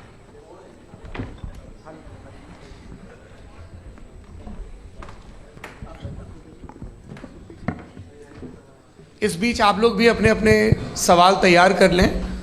ये ध्यान रखेंगे कि मैं यहाँ से सवाल लूँगा, आप लोगों को अपना हाथ ऊपर करना है, अपना नाम बताना है और अधिकतम 3 वाक्यों में अपना सवाल पूरा करना है। कई लोग सवाल की जगह भाषण देने लगते हैं, उससे आज बचना है। जी मुफ्ती साहब, पहला सवाल आपका, 16 मिनट हैं, हम दोनों लोगों के सवाल लेंगे। जी जी बहुत शुक्रिया। आपकी जो अभी बात हुई बहुत अहम थी, मैं इसको चाहूँगा कि आगे डिस्कस करूँ, लेकिन चूँकि अभी ये वो सेगमेंट है क्रॉस एग्जामिनेशन, तो सबसे पहला सवाल आपसे ये है कि जो मैं इतनी देर से कॉन्टिंजेंसी आर्ग्यूमेंट आपको बता रहा था, ये अकल से ही बता रहा था हजरत, आप ये बताएं कि आप इन्फिनिट रिग्रेस ऑफ कॉजेस को पॉसिबल मानते हैं या नेसेसरी बीइंग के एग्जिस्टेंस को सही समझते हैं, चूंकि दो ही ऑप्शन हो सकता है, आप ये बताएं। देखिए, आपको मैं ईमानदारी से बात करूं, एक तो मैं कॉन्टिजेंसी वर्ड ठीक से समझता नहीं, और इस वक्त भी जो आपने अंग्रेजी के अल्फाज इस्तेमाल किए वो ज़रा थोड़े से मुझे डिफ़िकल्ट और कॉम्प्लिकेटेड लगे, तो आप ज़रा सिंपल ज़बान में सवाल कर सकते हैं। बिल्कुल कर सकता हूँ जी। यूनिवर्स की हर चीज़ कॉन्टिंजेंट होने का मतलब ये है कि वो अपने एग्जिस्टेंस में किसी के ऊपर डिपेंडेंट है। जो भी चीज़ डिपेंडेंट होगी वो चीज़ इंडिपेंडेंट नहीं हो सकती, तो उसका कोई ना कोई कॉज होगा। तो अब आप क्या समझते हैं कि ये इन्फिनिट रिग्रेस है, यानी कॉज पर कॉज, कॉज पर कॉज, कॉज पर कॉज, और कभी कोई यानी ये एंडलेसली चलता रहा? क्योंकि अगर ऐसा होगा तो हम तो एग्जिस्टेंस में आते ही नहीं, लॉजिकली ये मुत्तफक अलैह चीज़ है, मुत्तफक अलैह अग्रीड अपॉन। ओके, इस पे हमने एग्री किया था कि मुश्किल शब्द आएगा तो अर्थ बताना पड़ेगा। तो इन्फिनिट रिग्रेस तो पॉसिबल नहीं है, तो कहीं ना कहीं आपको रुकना पड़ेगा ऐसे नेसेसरी बीइंग पर। नहीं, कोई ज़रूरत नहीं रुकने की। किसने कहा आप रुकना पड़ेगा? आप रुकते हैं खुदा पे, आप नहीं रुकते। आप कहते हैं वो हमेशा से, जब उस वक्त से है जब वक्त नहीं था। आप कहाँ रुकते हैं कि अब हुआ था वो?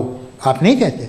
हम क्यों नहीं मान सकते कि यूनिवर्स जो है और बल्कि मल्टीवर्सेस जो है वो हमेशा से हैं, वो बनती है, बिगड़ती है। एक हमारे यहाँ एक चीज़ है ब्लैक होल, वो समेट लेता है वापस, फिर ब्लास्ट होता है, फिर फैल जाता है। और इसमें हमारी तो खैर कोई औकात ही नहीं है। इंसान की एक छोटे से ज़र्रे पे हम 50-60 साल की उम्र रखते हैं, जो करोड़ों अरबों साल की कायनात है उसमें, और पैदा भी नहायत ही बेहुदा वजह से हुए थे।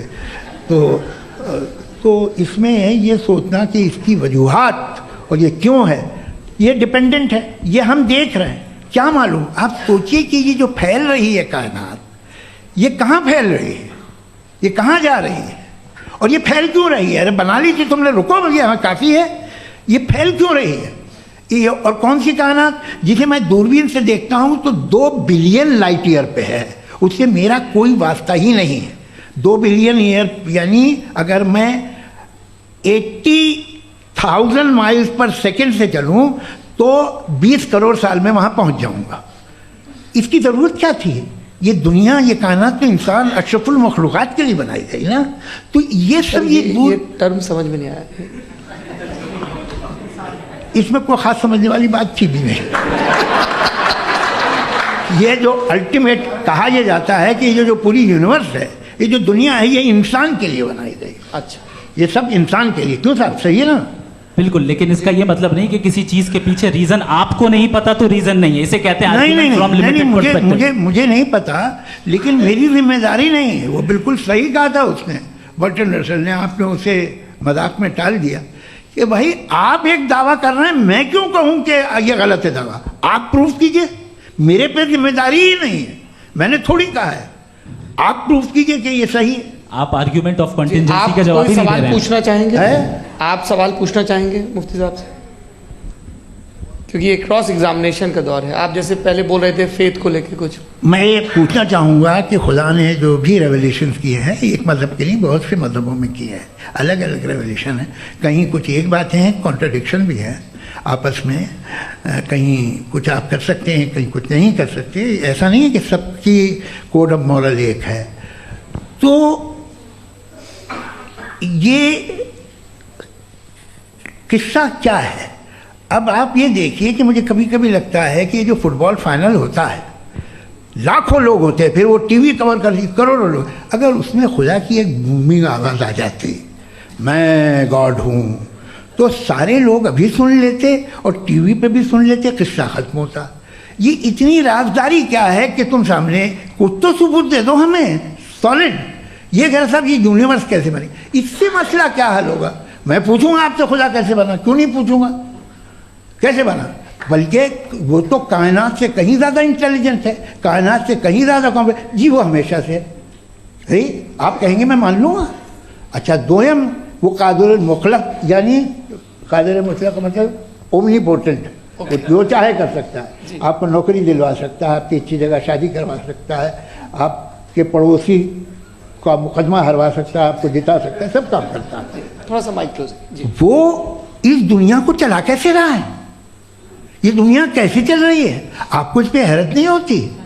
या क़यामत के बाद कभी एक जस्टिस होगा, जब ये बच्चा मर चुका होगा जिसकी धज्जियाँ उड़ गई बम से, इसको इंसाफ मिलेगा तब? अच्छा, अब जवाब दूं? हाँ दीजिए। मैं वही इसीलिए आपकी तरफ आता।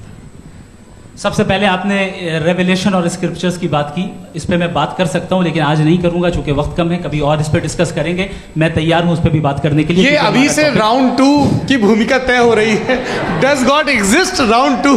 जी, चूंकि आज गॉड के एग्जिस्टेंस पे बात है तो मैं उसी के रिलेटेड जो है आपके सवालात को एंटरटेन भी करूंगा और मैं भी पूछूंगा।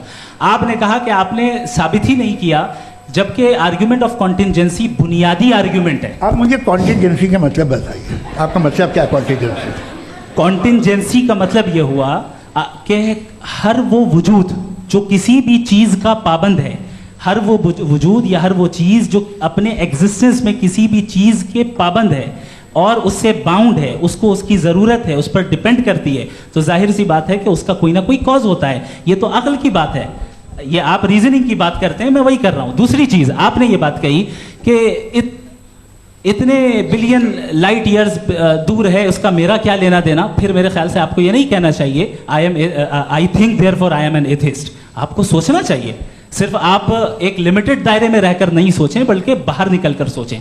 आपने तीसरा सवाल किया, आपने 2-3 सवाल एक साथ। ऐसी बातें ना कीजिए, कुछ लोगों को इतराज हो जाएगा आप पे कि आप कुछ भी सोचें, ये इजाज़त आपको है नहीं, मुझे है।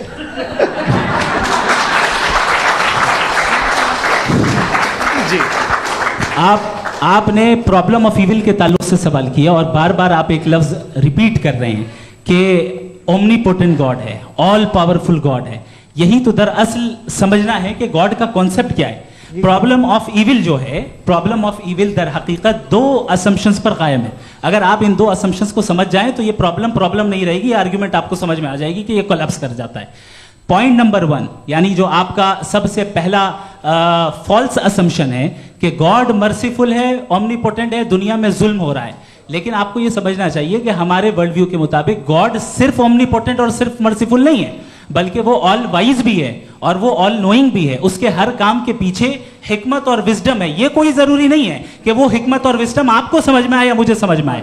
अगर आप जो समझ रहे हैं उसके मुताबिक आप फैसला कर रहे हैं, ये लिमिटेड पर्सपेक्टिव से आर्ग्यूमेंट है। और इस चीज को हम अपनी दुनिया में, अपने लाइफ में, डेली लाइफ में इस प्रिंसिपल को एक्सेप्ट करते हैं। हम जब किसी डॉक्टर के पास जाते हैं, डॉक्टर के पास जाकर वो अगर उसने हमें कोई दवाई दी है तो हम ये तो नहीं कहते कि जब तक आपके पास जितना नॉलेज और जितना विजडम नहीं है, आपने क्यों ये दवाई दी है, तब तक हम इस चीज को एक्सेप्ट नहीं करेंगे।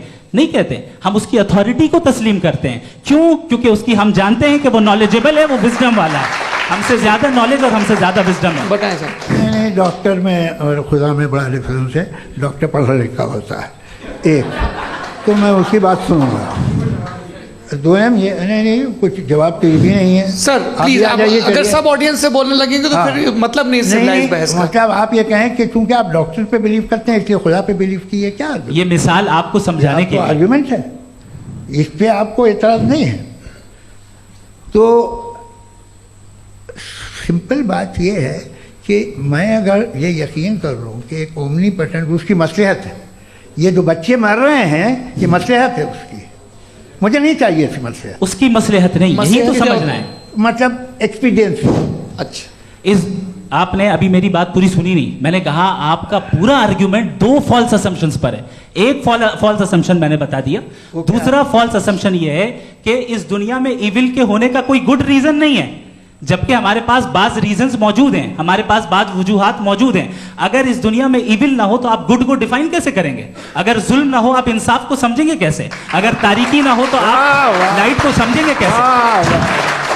बहुत अच्छे। अभी और सुन लें, अभी और बाकी है। ये तो बात बहुत पसंद आई साहब मुझे कि जब तक रेप ना हो तब तक औरतों की इज्जत का ख्याल आपने मेरा जवाब पूरा सुना ही नहीं। जब तक के बच्चों का कत्ल ना किया जाए तब तक आपको बच्चों की मासूमियत की इज्जत। आपने पूरा जवाब सुना ही नहीं। क्या बात है, क्या आपने नुक्ता निकाला? आपने पूरा जवाब सुना ही नहीं। आप सुन लें, मेरी बात सुन लें। ये मैंने आपको एक चीज बताई। दूसरी चीज, इस दुनिया में हम आए हैं टेस्ट के लिए, हमारा टेस्ट हो रहा है और हर इंसान का अलग अलग अंदाज में टेस्ट होता है।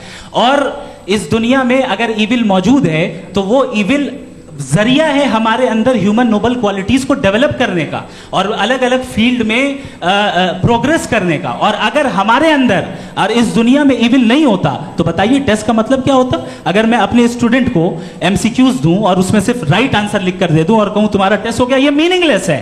इस दुनिया में अगर हम टेस्ट के लिए आए हैं तो जाहिर है गुड एंड इविल दोनों मौजूद है। तो अगर गुड एंड इविल दोनों मौजूद है तो ये इविल भी खुदा का बनाया हुआ है? जी हाँ, खुदा का बनाया हुआ है। लेकिन अच्छा, चलो अच्छी बात। जी बिल्कुल, तो बिल्कुल खुदा ने बनाया। अभी तो ये है कि जो मेजॉरिटी है दुनिया में वो इविल है, तो ये खुदा एक्चुअली इविल के साइड पे लग रहा है मुझे।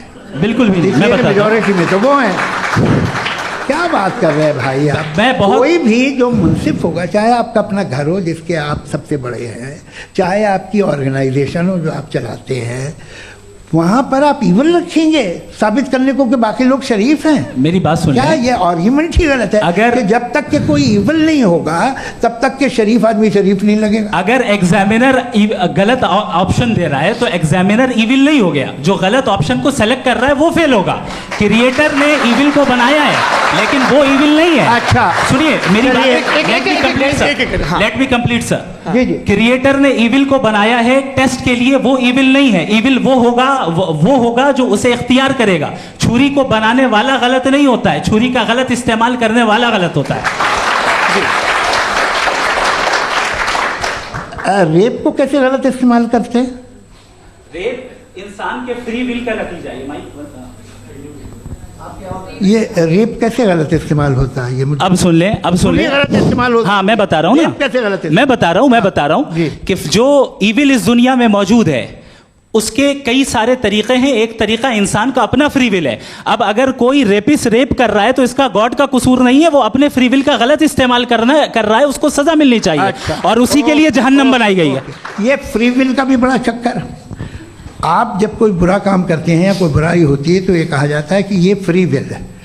7 billion free wills are moving on this planet. 7 billion free will. और एक आदमी अपनी फ्री विल से मुझे कत्ल कर दे तो मैं खुदा की मर्जी से मरा हूँ कि इसकी फ्री विल की वजह से? मेरी मौत खुदा के हाथ है या ये फ्री विल वाले के हाथ है? खुदा ने फ्री विल का निज़ाम बनाया है और उस निज़ाम का गलत इस्तेमाल करके कोई आपको मार रहा है, इस्तेमाल करके मेरा कत्ल कर देता है। अब मेरी मौत का जिम्मेदार कौन है? वो इंसान जिम्मेदार है। वो इंसान जी। तो ये कहना कि और उसको सजा मिलेगी। तो अब आप आगे चलिए कि ये तय करना कि अल्लाह ही या खुदा, अल्लाह नहीं, खुदा ही जिंदगी देता है, खुदा ही मौत देता है, ये गलत है। बिल्कुल गलत नहीं है। हाँ, नहीं, निजाम उसी ने बनाया फ्री विल का, निजाम मौत और हयात का उसी ने बनाया। You are contradicting yourself. अभी आपने कहा कि एक आदमी ने फ्री विल से आपको मार दिया, इसमें उसे फ्री विल दी गई थी, उसने गलत इस्तेमाल किया। 7 billion free wills are moving on this planet और आप चाह रहे हैं कि मैं सिर्फ खुदा का ध्यान करूं। ये 7 बिलियन फ्री विल्स को मुझे लुक आफ्टर करना पड़ेगा कि नहीं? ये तो तबाहियां कर रही हैं और तबाहियां ज़्यादा हो रही हैं। बिल्कुल। तो अगर आप बताएं अगर खुदा नहीं है फॉर एग्जाम्पल, तो आप इविल को कैसे डिसाइड करेंगे? यानी how can you define evil objectively without God? Evil को डिफाइन करिए। देखिए, दुनिया में 2 तरह के जानवर हैं। एक जो अकेले रहते हैं जंगल में और एक जो ग्रुप्स में रहते हैं। ग्रुप में जो भी रहेगा, चाहे वो आपका फाउंडेशन हो, चाहे कोई क्लब हो, चाहे कोई पॉलिटिकल पार्टी हो, चाहे कोई यूनिट हो, उसमें आपको इंटरैक्ट करने के रूल बनाने पड़ेंगे। यानी लोग तय करेंगे। लोग तय करेंगे। अगर लोगों ने ये तय किया कि किसी का रेप करना सही है, आप जस्टिफाई करेंगे? नहीं, आपका फाउंडेशन तो ये हो गया ना कि लोग ही विल डिसाइड करेंगे। नहीं, अरे दुनिया में ऐसे ग्रुप्स हैं जो रेप को जायज़ मानते हैं सर्टेन हालात में। मैं डिटेल में नहीं जानूंगा, आप भी जानते हैं। ये जो आईसिस वाले थे इन्होंने क्या किया था, तो उन्होंने क्या किया उसका खुदा से कोई ताल्लुक नहीं है सर। मैंने सिंपल सवाल किया कि इविल को आप डिफाइन करते कैसे हैं? आइए वापस आइए जी। आप साथ में तभी रह सकते हैं जब कुछ आप ऐसे उसूल डेवलप करें जिसमें हर एक का बेसिक तहफ़्फ़ुज़, हर एक का बेसिक राइट हो और हर एक को कोई आराम मिले। यही तरीक़ा है किसी भी ऑर्गेनाइजेशन जिसमें एक से ज़्यादा लोग हैं और वो ऐसे चलती है ज़िंदगी। उसमें अगर आप गड़बड़ करेंगे तो तबाही होगी, नुकसान होगा, बर्बादियाँ आएंगी। और अगर उसमें आप घर ले लीजिए ना, एक हस्बैंड है, एक वाइफ है, बच्चे हैं, वालदा भी हैं, 2 बहनें भी हैं, एक भाई भी है। अब इसमें कोई निज़ाम आपको चाहिए साथ में रहने का, और एक दूसरे पे भरोसा रहे, एक दूसरे के बहीख्वाह हों, एक दूसरे की मदद करें, ऐसी ज़िंदगी। सर आपकी बात आ गई, आप ये कह रहे हैं कि लोग डिसाइड करेंगे क्या सही है क्या गलत है, यही है मेजॉरिटी डिसाइड करेगी क्या सही है क्या गलत है? अरे भाई बिल्कुल। मेजॉरिटी अगर ये कहे कि नाजी जर्मनी के साथ जिस तरह मेजॉरिटी थी कि जेनोसाइड करना सही है, आप जस्टिफाई करेंगे? उस वक्त आपका ये सवाल सिर्फ उसके बाद क्लोजिंग। हाँ, उस वक्त प्लेनेट पे जो लोग थे, उनमें कितने लोग हिटलर को सही समझते? अच्छा, प्लेनेट की मेजॉरिटी तय करेगी, सोसाइटी की नहीं। प्लेनेट की मेजॉरिटी गॉड के एग्जिस्टेंस को सही मानती है, आप क्यों नहीं मानते?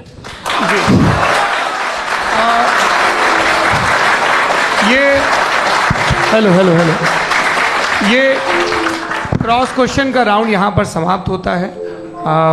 और ये बड़ा अच्छा है कि इस तरह से फ्रेगमेंट कर दिया गया है ताकि जो मरकरी ऊपर जा रहा है नीचे जवाब दे दूँ जी। प्लेनेट की ज़्यादातर मेजॉरिटी कुछ दूसरे मजहबों के खुदा को मानती है। आप उन्हें क्यों नहीं? आप तो मेजॉरिटी की बात कर रहे हैं। अच्छा, ये क्लोजिंग आप ये कह रहे हैं इविल और गुड को डिसाइड मेजॉरिटी करेगी, मेजॉरिटी जो कर दे वो सही हो जाएगा। क्लोजिंग इसको जैसा आप ही लोगों ने तय किया है उसी फॉर्मेट को फॉलो कर लेते हैं। हाँ भाई, मैंने तो भले लोगों पे एतबार किया और तब मॉडरेशन तय किया। जी, आपके पास 5 मिनट का वक्त है, क्लोजिंग आर्ग्यूमेंट है, उसके बाद हम ऑडियंस से क्वेश्चन आंसर लेंगे जावेद साहब की क्लोजिंग आर्ग्यूमेंट के बाद। ओके, बहुत शुक्रिया जी। हमारा जो टॉपिक है डज गॉड एग्जिस्ट, मैं इस पे इतने एकेडमिक तैयारी करके आया था, मुझे था कि मैंने सोचा था कि कई सारे मैं आर्ग्यूमेंट्स दूंगा, लेकिन वक्त की भी किल्लत और जावेद साहब बार बार इधर उधर चले जा रहे थे तो उसको भी थोड़ा एंटरटेन करना पड़ गया। डज गॉड एग्जिस्ट पे मैं एक ही आर्ग्यूमेंट दे पाया, आर्ग्यूमेंट्स बहुत हैं और डेफिनेटिव आर्ग्यूमेंट्स हैं, और मेरे आर्ग्यूमेंट को किसी एक राउंड में भी इन्होंने एंटरटेन नहीं किया और रेफ्यूट नहीं किया, एक राउंड में भी नहीं, एक राउंड में भी नहीं। और ना ही अभी आपका क्लोजिंग आर्ग्यूमेंट आएगा, नहीं हो बता देना। Argument of contingency sir. अरे मैं आपसे कई बार कह चुका हूँ कंटिजेंसी का मतलब। अब मैं कैसे समझाऊं आपको? आपस में हाँ, आप और कितने आसानी से समझाऊं मैं, मुझे तो नहीं समझ में आ रहा है। आप अपनी आर्ग्यूमेंट ऑफ कंटिजेंसी उर्दू में बोल सकते हैं। हाँ, आप अपनी बात पूरी कर ले जी, आखिरी 4 मिनट। दूसरी चीज, just a minute please ma'am, can I talk? दूसरी चीज ये है कि आपने एक तो इसका जवाब नहीं दिया, दूसरा आपने गॉड के ना होने पर कोई डेफिनेटिव आर्ग्यूमेंट नहीं दिया, सिर्फ मजहब पे बात कर रहे हैं आप। मजहब तो आज हमारा टॉपिक ही नहीं था, आज तो हमारा टॉपिक हो, आप मजहब से ले लेकर आईएस तक चले गए। भाई हमारा क्या ताल्लुक है उससे? We condemn them. और उसका गॉड से क्या ताल्लुक है? अगर कोई गलत काम कर रहा है, किसी ने किसी को कत्ल किया, किसी ने किसी का रेप किया, उसको सजा मिलनी चाहिए। और आपके पास कोई भी rational strong foundation of morality नहीं है। आपने कहा कि मेजॉरिटी तय करेगी सोसाइटी की, वो सही होगा। मैंने कहा हिटलर को फिर आप सही कहेंगे, नहीं, प्लैनेट की सोसाइटी की मेजॉरिटी तय करेगी। तो प्लैनेट की मेजॉरिटी गॉड के एग्जिस्टेंस को मानती है, आप कह रहे हैं ये रिलीजियस है। तो यानी आपके पास कोई स्ट्रॉन्ग फाउंडेशन नहीं है ऑब्जेक्टिव मोरालिटी का। ऑब्जेक्टिव मोरालिटी का अगर कोई फाउंडेशन है तो वो सिर्फ गॉड है, गॉड है, गॉड है। थैंक यू जी। ये मुफ्ती शमाइल नदवी साहब का क्लोजिंग आर्ग्यूमेंट था। अब हमारे पास जी, मैं जी ये बड़ा अच्छा है कि दोनों लोगों को मॉडरेटर से शिकायत भी और बोल रहे भाई हमारी शाबाशी भी तो करते चलो। अब मेरी बात जी, आपके पास जावेद अख्तर साहब 5 मिनट का वक्त है, ये आपका क्लोजिंग आर्ग्यूमेंट है, टाइम रीसेट कर दें जी। देखिए, बहुत सारी बातें हैं। गॉड का डेफिनेशन दुनिया के किसी भी रिलीजन में है कि वो ओमनीपोटेंट है, ओमनीप्रेजेंट है, he is just, he is kind, he loves you and so on. मैं जब दुनिया देखता हूँ तो मुझे कोई ऐसा सुप्रीम पावर यहाँ दिखाई नहीं देती है जो इंसान की बहबूदी के लिए कुछ कर रही हो, कमज़ोर को बचा रही हो, मदद कर रही हो, जालिम को पीछे हटा रही हो। मैं नहीं देखा, तारीख़ में नहीं। एक तो अगर है और ये देख रहा है तमाशा, तो उसका होना न होना बराबर है। दोयम ये कि ये जो है, जब आप ये कहते हैं कि कायनात जिसकी कंटिजेंसी है, मैं देखिए वो लफ्ज़ इस्तेमाल किया मैं, तो ये कैसे हो सकती है भाई? और फौरन आप सरेंडर कर देते हैं कि जाहिर है कि इसका बनाने वाला तो इससे 10,000 गुना ज़्यादा कॉम्प्लिकेटेड होगा, उस पर आपके होने पे कोई इतराज़ नहीं है। उसे वो टाइमलेस है, वो पहले से था, टाइम तो बहुत बाद में आया, ये सब आप मानने को तैयार है, जिसका आपके पास कोई सबूत नहीं, आपके पास कोई रीज़न नहीं है। आपकी तारीख क्या है मज़हब होगी, बिलीफ की, जो खुदाओं का बिलीफ है, ये कॉन्स्टेंटली गलत साबित होता रहा है। मतलब आप कहें कि अरिस्टोटल के ज़माने में तो सब जाहिल थे, वो भी इतने ही यकीन से खुदा पे यकीन रखते थे, जो अब नहीं रहा, ये भी नहीं रहेगा, आप लिख लीजिए। और इसके आसार आपको दुनिया में दिखाई देना शुरू हो चुके हैं। ये बहस क्या आज से 100 साल पहले इस तरह हो सकती थी? यहाँ तक तो आपको हम ले आए हैं। तो सर अरे इनको मदद की ज़रूरत नहीं भाई, ये सेल्फ सफिशिएंट आदमी है, आप क्यों इनकी मदद कर रहे हैं? Sir please. तो ये जो है तमाम बातें अपनी जगह हैं, ये एक पैकेज है। आप अकेले, कोई आदमी ऐसा नहीं जो सिर्फ गॉड को मानता, उसके साथ बहुत पैराफर्नेलिया आता है, अलग अलग पैराफर्नेलियाज आते हैं। They have always created chaos in the society. मैं तो आपको सीधा ऑफर देता हूँ कि दुनिया में 10 इम्पॉर्टेंट बिलीव्स हैं, आप एक मानते हैं, 9 नहीं मानते, 9 में आप एथियस्ट हैं, 9 को आप बिल्कुल रीजनेबली मेरी तरह देखते हैं। तो 90 मजहबी आदमी भी 90% एथियस्ट है, वो दूसरे खुदा नहीं मानता, एक खुदा मानता है अपना वाला, बाकियों को कहता है गलत है। अगर आप मानना ही बंद कर दें तो आपका 10% चांस है कि आप सही हैं और 90% चांस है कि आप गलत हैं। मेरा मशवरा है आप मानना छोड़ दिए तो 50% चांस होगा कि आप सही हैं और 50% चांस होगा, 40% आप गेन करेंगे बाय बिकमिंग एन एथियस्ट।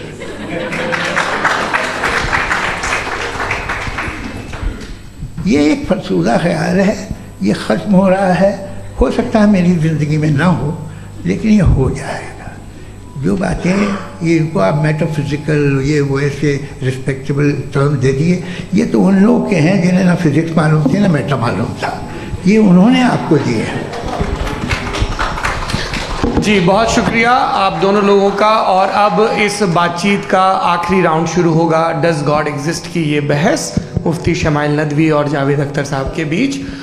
आप लोग अपने अपने हाथ ऊपर करेंगे, मैं यहाँ से तय करूँगा। और माइक हमारे पास है क्या? एक ही माइक है ऑडियंस के लिए? 2 माइक है, एक इस तरफ एक इस तरफ, ठीक है। तो जी सबसे पहले हमारी सहयोगी हैं मारिया शकील जी, पूछिए सवाल। थोड़ा सा रुकेंगे ताकि कैमरे का फ्रेम आप पर आ जाए, आपकी तो प्रैक्टिस है टीवी की। जी नदवी साहब, मैं खुदा को मानती हूँ, पहले मैं इसी प्रमाइस से शुरू कर रही हूँ और ये बता रही हूँ आपको, मैं मानती हूँ, लेकिन कुछ सवाल हैं जो जावेद साहब ने उठाया, उसका जवाब आपको देना चाहिए। पहला सवाल ये कि गज़ा में सालों से छोटे बच्चे मर रहे हैं, वो उनको, अगर खुदा मर्सीफुल है, हम मानते हैं कि अल्लाह ताला में बहुत ताकत है, तो वो बच्चे क्यों मर रहे हैं? दूसरी बात ये कि अगर कंटिजेंसी की जो आप बात करते हैं, पूरे मुस्लिम ममालिक मिल करके भी उन गज़ा के बच्चों को क्यों नहीं बचा पा रहे हैं? क्योंकि अगर वो चाहते, क्योंकि अल्लाह ताला उन पर हुकूमत करते हैं, सब पर हुकूमत करते हैं, तो वो उनको क्यों नहीं बचा? जी थैंक यू वेरी मच। बहुत अच्छा किया आपने इस चीज़ को जिक्र कर दिया, मैं इसको और अच्छे से एक्सप्लेन करने की कोशिश करता हूँ। देखें, जहाँ तक आपने कहा कि गज़ा के बच्चों को मारा जा रहा है, देखें 2 वर्ल्ड व्यू है, एक एथिस्टिक वर्ल्ड व्यू, एक थीस्टिक वर्ल्ड व्यू है।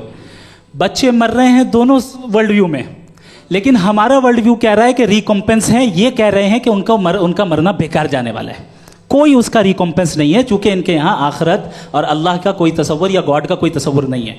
आपने ये सवाल किया कि गॉड मर्सीफुल है, क्यों नहीं रोकता? ये मैंने बताया कि ये मिसकंसेप्शन है लोगों के दरमियान कि गॉड को सिर्फ मर्सीफुल और ओमनीपोटेंट समझते हैं। गॉड के सिर्फ यही 2 एट्रीब्यूट्स नहीं हैं, गॉड के कई सारे एट्रीब्यूट्स हैं, उनमें से अल हकीम भी है, उनमें से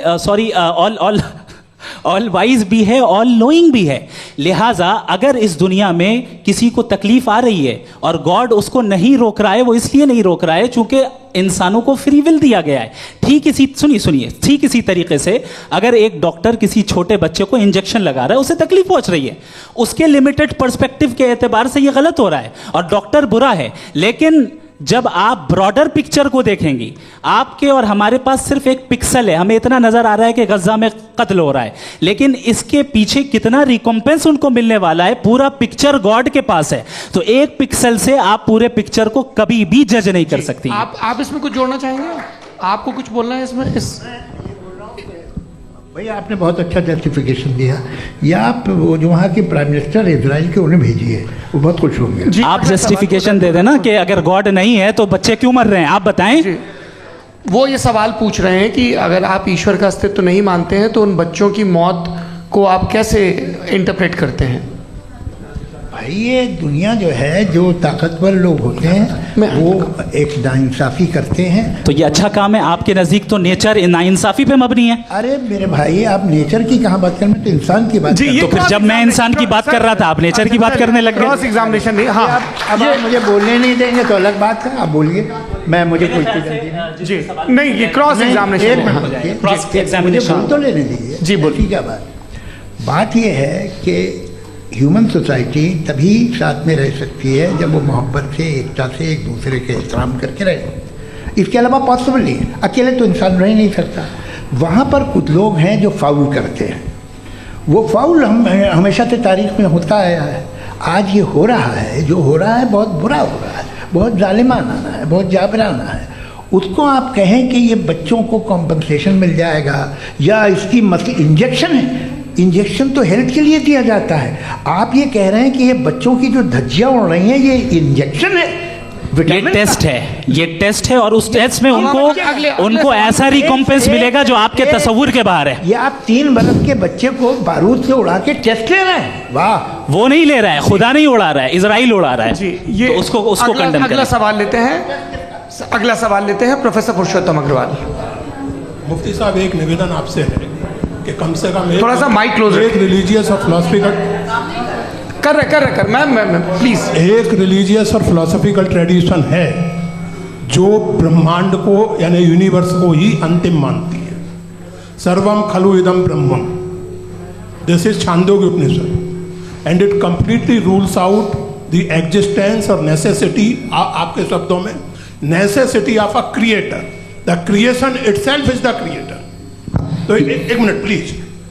दूसरा जो सवाल आपने अभी, जो आप बार बार कह रहे हैं कि भगवान विद्वान भी है, वाइज, सब जानने वाला, तो अगर विजडम में दुनिया भर के पापों और अत्याचारों को बर्दाश्त करना शामिल है, तो फिर इसका मतलब ये हुआ कि अगर मैं फ्री विल से उसको अपोज करता हूं तो ईश्वर की विजडम और मेरी फ्री विल में कॉन्ट्राडिक्शन है। Because when I am opposing whatever is happening in Gaza, then I am opposing the God's will और गॉड्स विजडम। जवाब लेते हैं तो गॉड की विजडम में, एक मिनट सर प्लीज सर, ये एक जुमला, गॉड की विजडम है कि गाजा में जो कुछ हो रहा है वो हो रहा है, मैं उसको अपोज कर रहा हूं, तो मैं गॉड की विजडम के खिलाफ जा रहा हूं। एक सवाल। दूसरा ये नहीं, आपने 2 ऑलरेडी। सर आप और सवाल कर लें, लेकिन मुझे 2 जवाब दे। पहले आपने ये कहा, सुनिए मेरी बात सुनिए। इजराइल के गॉड के मुताबिक तुम्हारा ठीक हो रहा है ना? नहीं हो रहा है, ठीक नहीं हो रहा है। मैं बता रहा हूँ क्या हो रहा है, आप तशरीफ रखें, मैं बता रहा हूँ क्या हो रहा है। Let me complete please. एक सेकंड। ये देखिए, ऐसा है कि ये सब बड़ा आपस में विचार विमर्श के बाद ये तय हुआ था कि कुछ नियम बना लिए जाएं ताकि एक टाइम बाउंड बातचीत चले। और भाई साहब, आप बड़ा ज़रूरी काम कर रहे हैं, लेकिन कैमरे के फ्रेम में आके उस काम को गड़बड़ कर दे रहे हैं। ठीक है गुरु, अब मेरे को कहीं का गुस्सा कहीं निकालना था, सॉरी। नहीं, कोई गुस्सा नहीं है जी। तो प्रोफेसर ने सवाल पूछे, आप उनके जवाब दें, और थोड़ा ये सब लोग थोड़ा ख्याल रखें भाई, सवाल संक्षिप्त रखें जी। आपने 2 सवाल किए। सबसे पहला ये कहा कि हमारे पास ये कॉन्सेप्ट है कि ये यूनिवर्स खुद नेसेसरी बीइंग है, creation itself is the creator. How irrational is this कि मैं एग्जिस्ट करूंगा बाद में, लेकिन अभी एग्जिस्ट कर भी रहा हूं, यानी एक ही टाइम में एग्जिस्ट भी कर रहे हैं, नहीं भी कर रहे हैं। This is not true. दूसरी चीज आपने कहा कि अगर इजराइल में, सॉरी माफ कीजिएगा, Israel doesn't exist, occupied Palestine में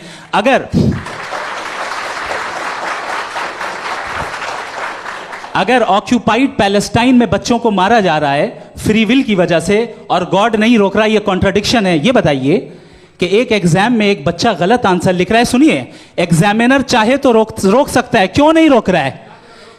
ये कॉन्ट्राडिक्शन है, ये कॉन्ट्राडिक्शन नहीं है। नहीं सर, ये आपस में जी ये क्या आपका सवाल?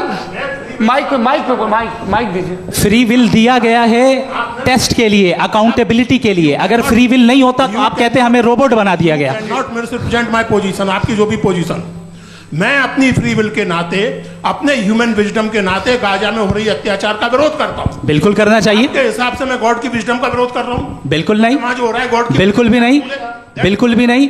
उसका वहां पर गाजा में कत्ल होना ये इंसानों के गलत इस्तेमाल का नतीजा है, फ्री विल के इस्तेमाल का नतीजा है। गॉड इसका हुक्म नहीं देता, उससे रोकता है। यही तो मसला है ना। आपके लिए कॉन्सेप्ट क्लियर? नहीं भाई, आपने तो बताया था इंजेक्शन लगाने से बच्चे को तकलीफ होती है, ये इंजेक्शन लगा। सर आप ऐसे रेटोरिक स्टेटमेंट दें तब तो कोई मसला नहीं समझते रहेंगे। This is a rhetoric statement, this is not a logical argument sir. I am sorry, I am sorry. आखिरी 30 मिनट बड़े मुश्किल होने वाले हैं। जी मुफ्ती साहब आगे बैठे हैं, इनको माइक दीजिए। हाँ तरुण, माइक आप अपने पास रखिए, आपको कैमरे का फ्रेम पता है। जी सबसे पहले दोनों को मुबारकबाद। एक सर अपना आप नाम बता दें। आप अमेरिका में शिकागो में रहते हैं, इतना मुझे याद है। बताया आप। यासिर नदीम अलवाजदी मेरा नाम है। जावेद सर आपसे क्वेश्चन है इन्फिनिट रिग्रेस के ताल्लुक से। एक हाइपोथेटिकल सिनेरियो है, मसलन अगर आप सर माइक थोड़ा सा प्लीज क्लोज रखें। ओके जी। अगर आप शायर इसलिए हैं कि आपके कोई उस्ताद शायर थे, और वो इसलिए शायर थे कि उनके कोई उस्ताद शायर थे, और इसी तरीके से हम माजी में पीछे चलते चलते चले जाएं और कहीं ना रुके, तो माफ कीजिएगा आप कभी शायर नहीं हो सकते। लेकिन आप शायर हैं, आपका शायर एग्जिस्ट करता है, इसका मतलब ये है कि आप कहीं ना कहीं रुके हैं। तो मेरा सवाल ये है कि क्या आप इन्फिनिट रिग्रेस ऑफ कॉजेस को लॉजिकल फैलेसी मानते हैं या नहीं मानते? हाँ या ना? मैं इन्हें लॉजिकल फैलेसी नहीं मानता हूँ, लेकिन मेरा प्रॉब्लम यह है कि जब मैं नहीं मानता हूँ तो I will continue with this logic जो फैलेसी नहीं हो। आप एक जगह रुक जाते हैं जाके, आप कहते हैं ये गेंद कैसे बनी, ये जजीरा कैसे बना, ये समंदर कैसे बना, ये ज़मीन कैसे बनी, और अचानक गॉड पे जाके आपको ब्रेक लग जाता है। एक बार आप सवाल नहीं करते कि भाई इनको बनाने वाला तो इनसे भी कॉम्प्लिकेटेड होगा, वो कैसे बना, उसके बारे में आपने इत्मीनान कर लिया, वो हमेशा से है। तो अगर आप उसे हमेशा से मानते हैं तो फिर ये मान लीजिए कि कायनात हमेशा से है, क्या तकलीफ है? फिर हम वजूद में नहीं आते ना। जी हैं? हम मौजूद नहीं। अच्छा सर क्यों नहीं होता? मैं बताऊंगा प्लीज। जैसे मैंने मिसाल दी आपके शेर, आपका शेर कभी वजूद में ना आता अगर शायर इसी तरह चलते रहते हमेशा। जी माइक मेरे ख्याल से एक इन्फिनिट रिग्रेस का कॉन्सेप्ट क्लियर नहीं हो पाया। ऐसे रहने दें, लेट्स मूव ऑन सर। ठीक है। हाँ थोड़ा सा मॉडरेटर का भी ख्याल रखें। नहीं आपने तो रखा है, आपने रखा है। यहाँ पे गौहर रजा साहब हैं, वो भी एक सवाल पूछना चाहते हैं। माइक यार नीचे से ऑन कर दिए, नीचे। पहले तो ये कह दूं कि मैं उन बच्चों से शर्मिंदा हूं जिनको गजा में कत्ल किया गया, क्योंकि हमारे होते हुए कत्ल किया गया। लेकिन उससे ज़्यादा शर्मिंदगी इस बात से हुई कि मुझे लगा कि मुफ्ती साहब उसको जस्टिफाई कर रहे हैं। बिल्कुल भी नहीं। आप बहुत ही गलत। मुझे लगा मैं गलत हो सकता हूं। बिल्कुल गलत। मैं सवाल पूछ रहा हूं। सवाल मैं सवाल पूछ रहा हूं। मैं जावेद भाई से डिसएग्री करता हूं। एक सेकंड देखिए, अगर देखिए ऐसा एक सेकंड आप सर वेट अरे आप कुछ मेरे पहले मुझे अपनी बात कह लेने दीजिए। अगर ऑडियंस तय करेगी तो फिर मॉडरेटर का मतलब नहीं। मेरा आप सबसे ये कहना है, ये बहस दो लोगों के बीच में है, एक तरफ मुफ्ती साहब, एक तरफ जावेद साहब। पिछले 1.5 घंटे से ये लोग अपने अपने तर्क रख रहे हैं। आपकी इनसे इत्तेफाकी हो सकती है, ना इत्तेफाकी हो सकती है। मेरे उस्ताद मुझे सिखा गए हैं कि मुखामुखम में असहमति की गुंजाइश बची रहनी चाहिए। अगर मैं आपकी बहुत इज्जत करता हूँ गौहर साहब, आपने जो कमाल की किताबें लिखी हैं साइंटिफिक टेम्परामेंट, लेकिन मेरी ये गुजारिश है आप सबसे कि यदि आप इन लोगों ने जो बोला उन पर टिप्पणियां करेंगे तो ना वक्त की पाबंदी रहेगी ना वो अनुशासन। आप सवाल पूछ लें, उस सवाल में जो बात आ जाए वो आ जाए। मैं जावेद साहब से डिसएग्री करता हूं, इसलिए जावेद साहब से सवाल पूछ रहा हूं। आपका सवाल जावेद अख्तर साहब से। और सवाल ये है मेरा कि जावेद साहब ने कई बार लॉजिक का इस्तेमाल किया कि साइंस में लॉजिक है और रिलीजन में लॉजिक नहीं है। मेरा ख्याल ये है कि रिलीजन में भी लॉजिक है, लेकिन उस लॉजिक की बेसिस ये है कि आप रुक जाते हैं, जिसका जिक्र जावेद साहब ने बार बार किया, यानी खुदा के तसव्वुर पे आते हुए, गॉड के तसव्वुर पे आते हुए रुक जाते हैं। और इसमें सवाल पूछना मतलब फॉरबिडन होता है। सवाल ये है कि क्या जावेद साहब इससे एग्री करते हैं कि साइंस की लॉजिक अलग है और रिलीजन की लॉजिक अलग है। बताइए सर। देखिए, तीन चीज़ें हैं, साइंस है, एक है मंतिक है, इस्तिदलाल है, और एक जो है कुछ भी नहीं है, फेथ है, अकीदा है। मैं अकीदे की लॉजिक का कायल नहीं हूँ। मुझे आप इस्तिदलाल से, लॉजिक से, रीज़न से समझाइए, मैं मानने को तैयार हूँ, मेरा क्या नुकसान होगा। लेकिन ये कि अकीदे पे मैं नहीं जा सकता हूँ। अकीदे का मतलब है कि तुम ये मान लो, सवाल ना करो, ये नहीं। आप सारी बातें करके, बड़ी साइंटिफिक बातें करके एक जगह जाके खुदा के हुदूद पे रुक जाते हैं, सरेंडर कर देते हैं। मैं सरेंडर करने को तैयार नहीं। That's all. जी, ये आगे सर बैठे हुए हैं, इनको माइक दीजिए। भाई वो आप पूछना चाह रहे थे ना भाई? हाँ, नहीं मैं ये। थैंक यू जी, आपका नाम? आसिम इफ्तिखार। आसिम जी, पूछिए। सर, जावेद सर से सवाल है कि आपने अपने क्लोजिंग माइक थोड़ा करीब रखिए। अपने क्लोजिंग स्टेटमेंट में ये बात कही थी कि मज़हब का जो फ्यूचर है वो ज़्यादा दिन नहीं जाने वाला है, लेकिन मैं देख पा रहा हूँ कि जो ऑक्सफोर्ड यूनिवर्सिटी की एक स्टडी है 2011 में हुई है, जिसके 50 एकेडमिशियंस ने इसको अंजाम दिया था, उसमें वो ये कहते हैं कि जो फेथ इन गॉड है वो इनबिल्ट है ह्यूमन नेचर के अंदर, जिसको हम कहते हैं फितरत के अंदर शामिल है वो। और वो ये कहते हैं कि अगर कोई ये समझता है कि मज़हब को वो ख़त्म कर देगा तो ये उसकी गलत फहमी है। तो आप इसके बारे में, इस स्टडीज़ के बारे में क्या कहते हैं? ठीक है, मैं उनसे एग्री नहीं करता हूँ। वो कौन से प्रोफेसर होंगे? ऐसा उनके पास डेटा है, इन्होंने डेटा के बेस होगा। डेटा क्या हो सकता है? फ्यूचर का डेटा तो नहीं हो सकता ना उनके पास, प्रेजेंट का डेटा हो सकता है। डेटा आपने सुना 100 साल पहले का बाद का डेटा? मैंने तो नहीं सुना आज तक। तो आज उनकी ये राय है और होगी राय, ठीक है। दुनिया में तरह तरह की राय है लोग, लेकिन मैं समझता हूँ कि वक्त के साथ इंसान ज़्यादा से ज़्यादा रीज़नेबल और लॉजिकल होता जा रहा है। आज आप देखिए वेस्टर्न यूरोप में क्या परसेंटेज है नॉन बिलीवर्स की, बहुत हाई। वहाँ चर्च खाली पड़े होते हैं। तो अल्टीमेटली तो इंसान कोई ऐसी बात बहुत अरसे तक नहीं मान सकेगा, चाहे गलत या सही, जो उसे, उसके दिमाग को, उसके जहन को, उसकी लॉजिक को अपील न करे। वो कह रहे हैं तो ऑक्सफोर्ड के होंगे तो कैम्ब्रिज के होंगे, तो मुझे क्या लेना देना। उनका डेटा मुस्तकबिल का नहीं हो सकता है। जी, दीपक, हाँ पूछिए। मैं आऊँगा, अभी पीछे की साइड भी आऊँगा, माइक वहीं भेजूंगा 2-3 साल के लिए। जी जावेद साहब, आपसे सवाल है। नमस्ते। अरे भाई सर, अगर आप ही लोग को तय करना है तो फिर 200 लोग तय कर लें। ये एक साहब नहीं sir, please don't do this sir. Sir, everybody has a right sir, but we can only take selected questions. No sir, ये यंग लोग भी हैं तो इनकी ये अब उतने यंग, भाई आप यंग हैं कि नहीं हैं? वो कह रहे हैं वो भी यंग हैं साहब, आप उनकी नौजवानी पर दावा उनको ही करने थे। हाँ मुफ्ती साहब, आप यंग, हाँ पूछे। अरे भैया सर, मेरा सवाल ये है, कुछ इनसे भी तो पूछो। जी नहीं, बस आपसे एक सवाल है। जैसे थीस्टों के पास, अपने जो ईश्वर को मानते हैं, उनके पास अपने सोशल गेट टुगेदर्स हैं। 5 रोज़ आज क्रिसमस आने वाला है, होली है, दिवाली है, ईद है। एथिस्ट क्या ऑफर कर रहे हैं? मतलब मैं इनकी दुकान से बोरूं, मैं आना चाहता हूं उस तरफ, पर मैं अट्रैक्ट नहीं हो पा रहा हूं। मैं सोशल गेट टुगेदर्स क्या है आपके पास? वो ये कह रहे हैं कि जो धार्मिक लोग हैं, अलग अलग धर्म के लोग, उनके उत्सव त्योहार, कॉन्ग्रीगेशन बहुत हैं। अब आपको मैं एक सुनाता हूँ, यहाँ हिस्टोरियन भी बैठे हैं। मृदुला जी, आप बताइएगा सही है कि नहीं। ये एक कॉन्स्टेंटाइन, एक ग्रीक रोमन बादशाह था, जो क्रिश्चियनिटी आने के 400 साल बाद उसने डिसाइड किया कि मैं क्रिश्चियन हो जाऊंगा, मेरी पूरी स्टेट कैंसिल हो जाएगी। उस ज़माने में ऐसे ही होता था, राजा जो धर्म इख्तियार करता था वो जनता भी कर लेती थी, इसलिए कि वो हो गया था बैंकरप्ट। और उसे जो मेडिटेरियन कोस्ट के रिच क्रिश्चियन वो थे मर्चेंट, उससे पैसा चाहिए था। तो उसने कहा यार क्रिश्चियन हो जाओ। तो उसने अपने वजीर से कहा कि भाई ये हिस्ट्री है कि अब हम लोग क्रिश्चियन हो जाते हैं।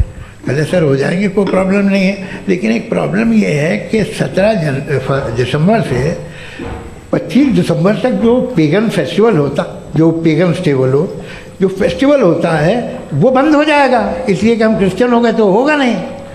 तो वो बच्चों को बहुत बुरा लगेगा, पब्लिक को बहुत इन्जॉय करते हैं, खासतौर से 25 को मेन डे। उसने कहा हाँ ये तो सही कह रहे हो, ये जीसस क्राइस्ट की पैदाइश कब थी? कहते साहब वो अप्रैल में थी। नहीं, कट करो, वो 25 दिसंबर को है। ये हकीकत है। और 400 साल बाद क्रिश्चियनिटी के अप्रैल से दिसंबर ले आए, और इसलिए कि यहाँ पेगन फेस्टिवल होता था। अब मनाते हैं आप आराम से। ये जो सारे फेस्टिवल हैं ये रिलीजन से, हर एक को एक इंटरटेनमेंट डिपार्टमेंट चाहिए होता है अपनी कंपनी चलाने के लिए। तो ये रिलीजन ने, ये सेकुलर त्यौहार थे जिन्हें रिलीजन्स ने ले लिया है। ये मौसम के थे, फसलों के थे, किसानों के थे, उसको आपने लेकर रिलीजियस रंग दे दिया। ये कोई रिलीजन से थोड़ी आए आप। अच्छा हमें देखिए, हम तो मुल्द हैं, हम ईद मनाते हैं, हम दिवाली मनाते हैं, हम होली मनाते हैं, हम क्रिसमस मनाते हैं। बम्बई की फिल्म इंडस्ट्री की सबसे बड़ी होली हमारे घर में होती है, सबसे बड़ी ईद हमारे घर में होती है। वो हमारी सोशल वो है, हमारा हेरिटेज है। ऐसा थोड़ी है कि we will throw the baby along with the water. ये तो अच्छी चीज़ है, इन्हें रखो, जो बेकार है फेंक दो। जी हाँ, हेलो जी, मेरा सवाल नादवी जी से है। जैसा कि आपने बोला कि गॉड टाइम के भी परे हैं और गॉड इतनी कॉम्प्लेक्स चीज़ है कि उसे ह्यूमन माइंड समझ नहीं सकता, और गॉड ने अर्थ पे फ्री विल भी दे दी है, तो आप अपना वक्त ज़ाया क्यों कर रहे हैं गॉड के बारे में बात करके? अपन को तो बात करनी चाहिए कि सोसाइटी को बेहतर कैसे करें। जी, मैं गॉड वही बताता है सोसाइटी को कैसे बेहतर करें। अभी मैं आपका जवाब देता हूँ। आपने कहा कि टाइम पे वो एग्जिस्ट नहीं करता, सो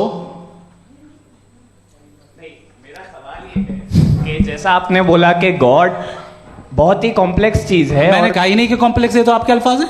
कॉम्प्लेक्स का लफ्ज गॉड के लिए सुइटेबल नहीं है। क्यों? क्योंकि कॉम्प्लेक्स वो चीजें होती हैं जो ऑब्जेक्ट हो। God is not an object जिसको आप इंस्ट्रूमेंट के जरिए लेबोरेटरी में जाके टेस्ट करें, oh it's very complex. No, वो कोई कार का इंजन नहीं है। मेरा वो फिलोसॉफिकली नेसेसरी बीइंग ऐसी बीइंग है जो सिंपल बीइंग है। हाँ, आप उसको मुकम्मल तौर पे उसकी तमाम हिकमतों को जान ले और हर चीज को जान ले, ये पॉसिबल नहीं है, क्योंकि वो ऑल वाइज है, आप ऑल वाइज नहीं है, और वो खुदा है, वो आपको सारी चीजें बता दे, ये जरूरी नहीं।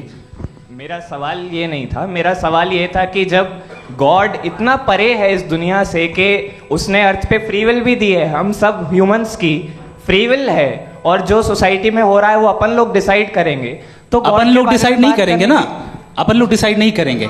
गॉड जो है, गॉड ने वो उसकी जात, उसकी एग्जिस्टेंस टाइम एंड स्पेस से परे है, लेकिन वो हमारा टेस्ट ले रहा है और उसी गॉड ने हमें बताया कि तुम्हें क्या करना है क्या नहीं करना है, तो जाहिर है उस गॉड की बात सुनेंगे ना हम। जी, वो पीछे एक चश्मा लगाए जो मैम खड़ी हैं, उनको दीजिए। हाँ, आप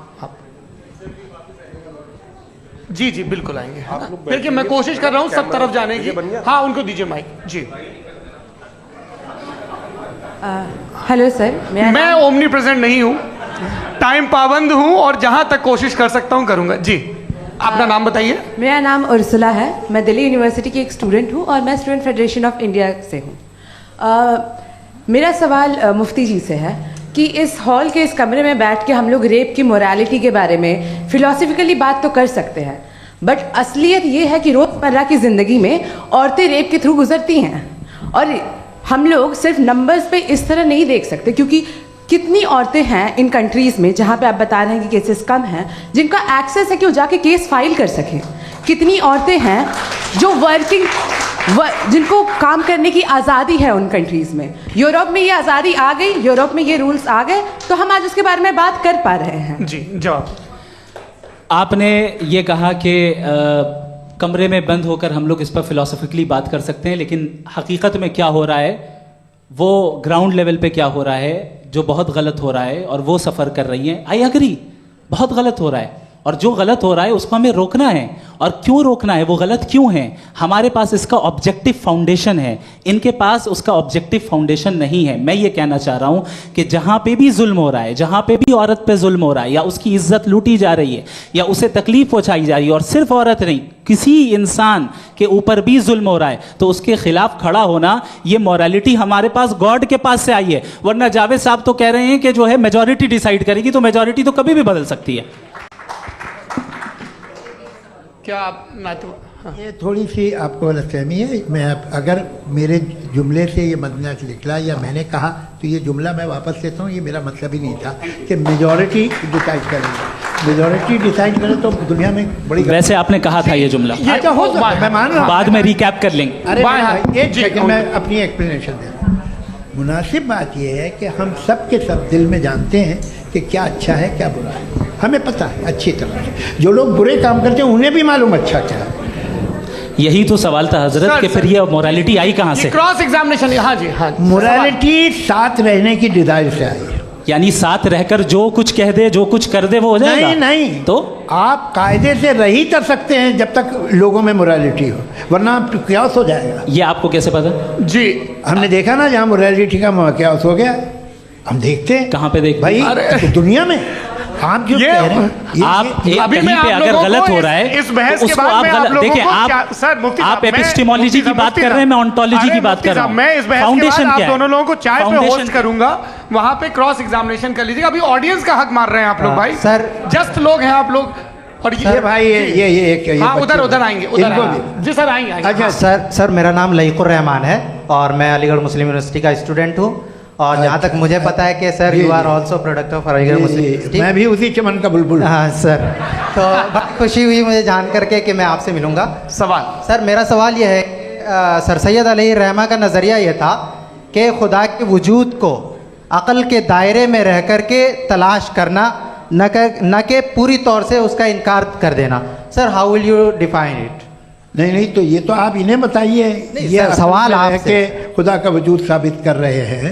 नहीं तो सर आपने इनकार कर रखा है, इस वजह से मेरा क्वेश्चन। उन्होंने यही सर से एक सेकंड, सर सैयद ने यही कहा ना कि अक्ल से आप खुदा के वजूद को साबित नहीं कर सकते, यही कहा ना भाई। वो उन्होंने कहा कर सकते हैं और वो कर दिया गया आज। वो फोन दो। तलाश करना या साबित करना अक्ल से अक्ल से नहीं हो सकता। अरे सवाल तो सुन लीजिए जी।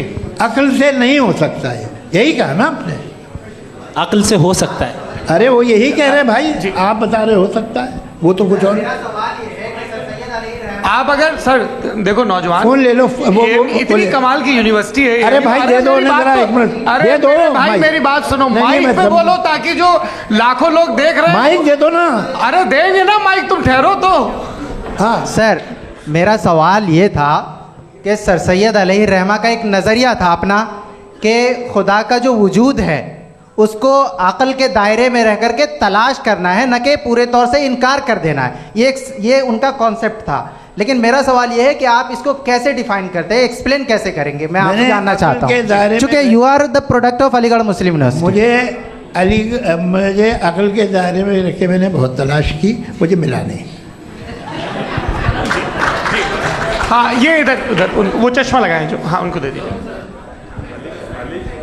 जी जी फटाफट पूछिए, बस 5 मिनट है, 5 मिनट में खत्म हो रहा है। हाँ अस्सलाम वालेकुम मुफ्ती साहब। एंड मेरा सवाल जावेद अख्तर साहब से। क्या नाम है आपका? अरे भैया सब मुझे पूछ रहे हो। फैज पूछिए फैज साहब। तो मेरा सवाल ये है कि अभी जो एथियस्ट है वो problem of evil argument use कर रहे हैं अगेंस्ट मुस्लिम्स, राइट? कि इस दुनिया में इतना सारा ईवल है और अगेंस्ट मुस्लिम तो यहाँ अगेंस्ट थियस्ट। हाँ थोड़ा सा करेक्ट कर लीजिए भाई, पूरी मशक्कत ही इसी बात की थी कि किसी एक मजहब पे बात न टिके।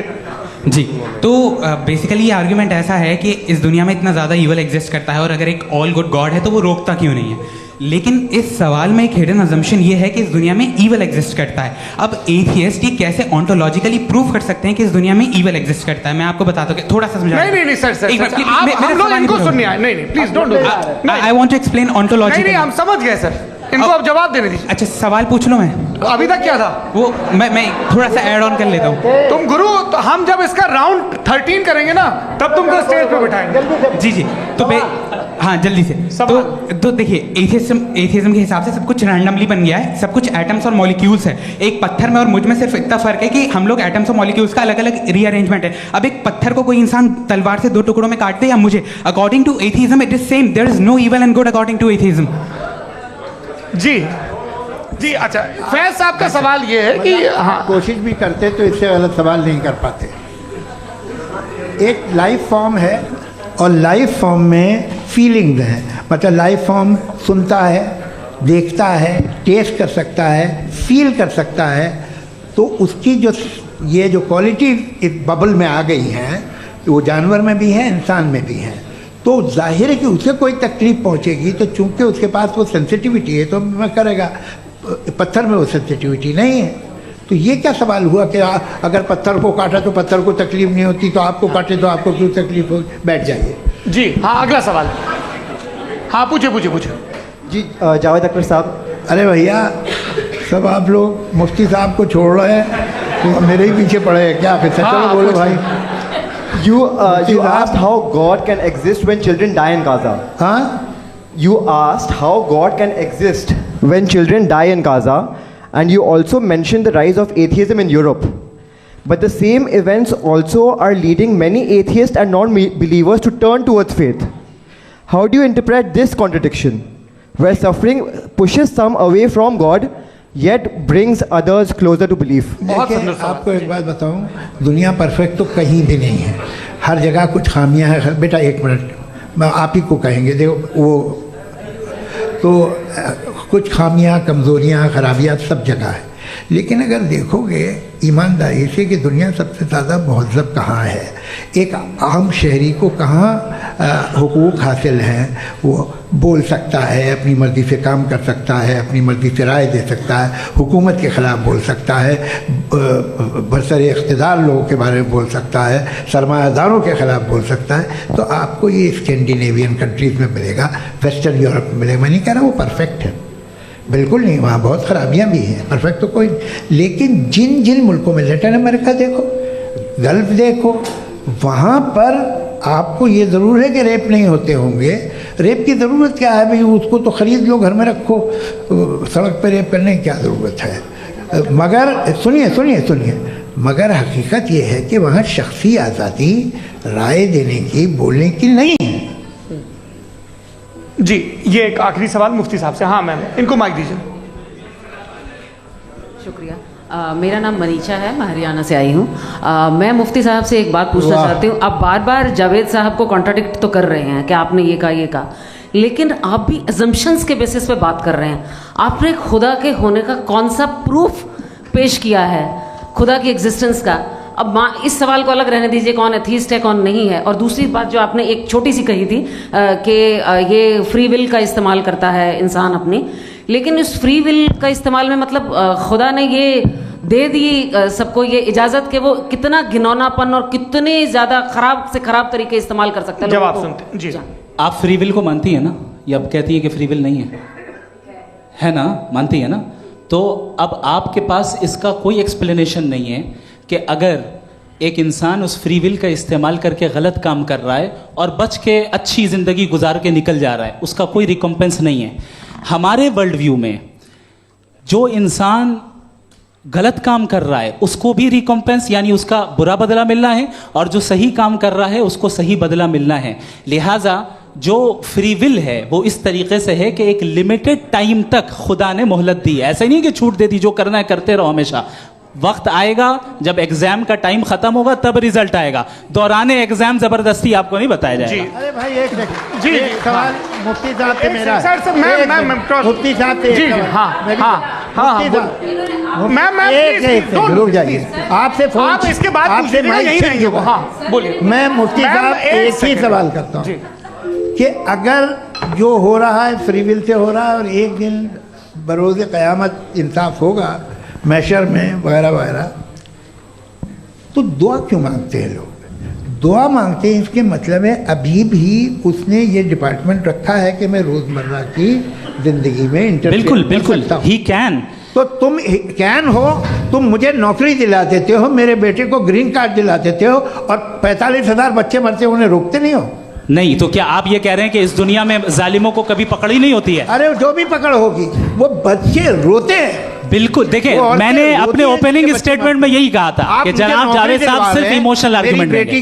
This is an emotional argument. ये छोटे मोटे इसके पीछे का रीजन मैंने बताया क्या है। देखिए मैं बार-बार यहाँ पर मैंने बताया मंच से आप लोगों को सज्जनों इसलिए कह रहा हूँ ताकि थोड़ा सा आपके कॉन्शियंस पे जोर रहे कि आपको ऑर्डर बचा के रखना है। वक्त तय हुआ था, ये वक्त पूरा हुआ, आपने इतने धैर्यपूर्वक सुना, मैं आप सबका बहुत बहुत शुक्रगुजार हूँ। यदि इन दोनों विद्वानों की इच्छा होगी तो कभी हम इस बातचीत का राउंड 2, राउंड 3, यही तो देखिए खूबी है इंसान की कि बहस मुबाहसे में वो पड़ा रहता है।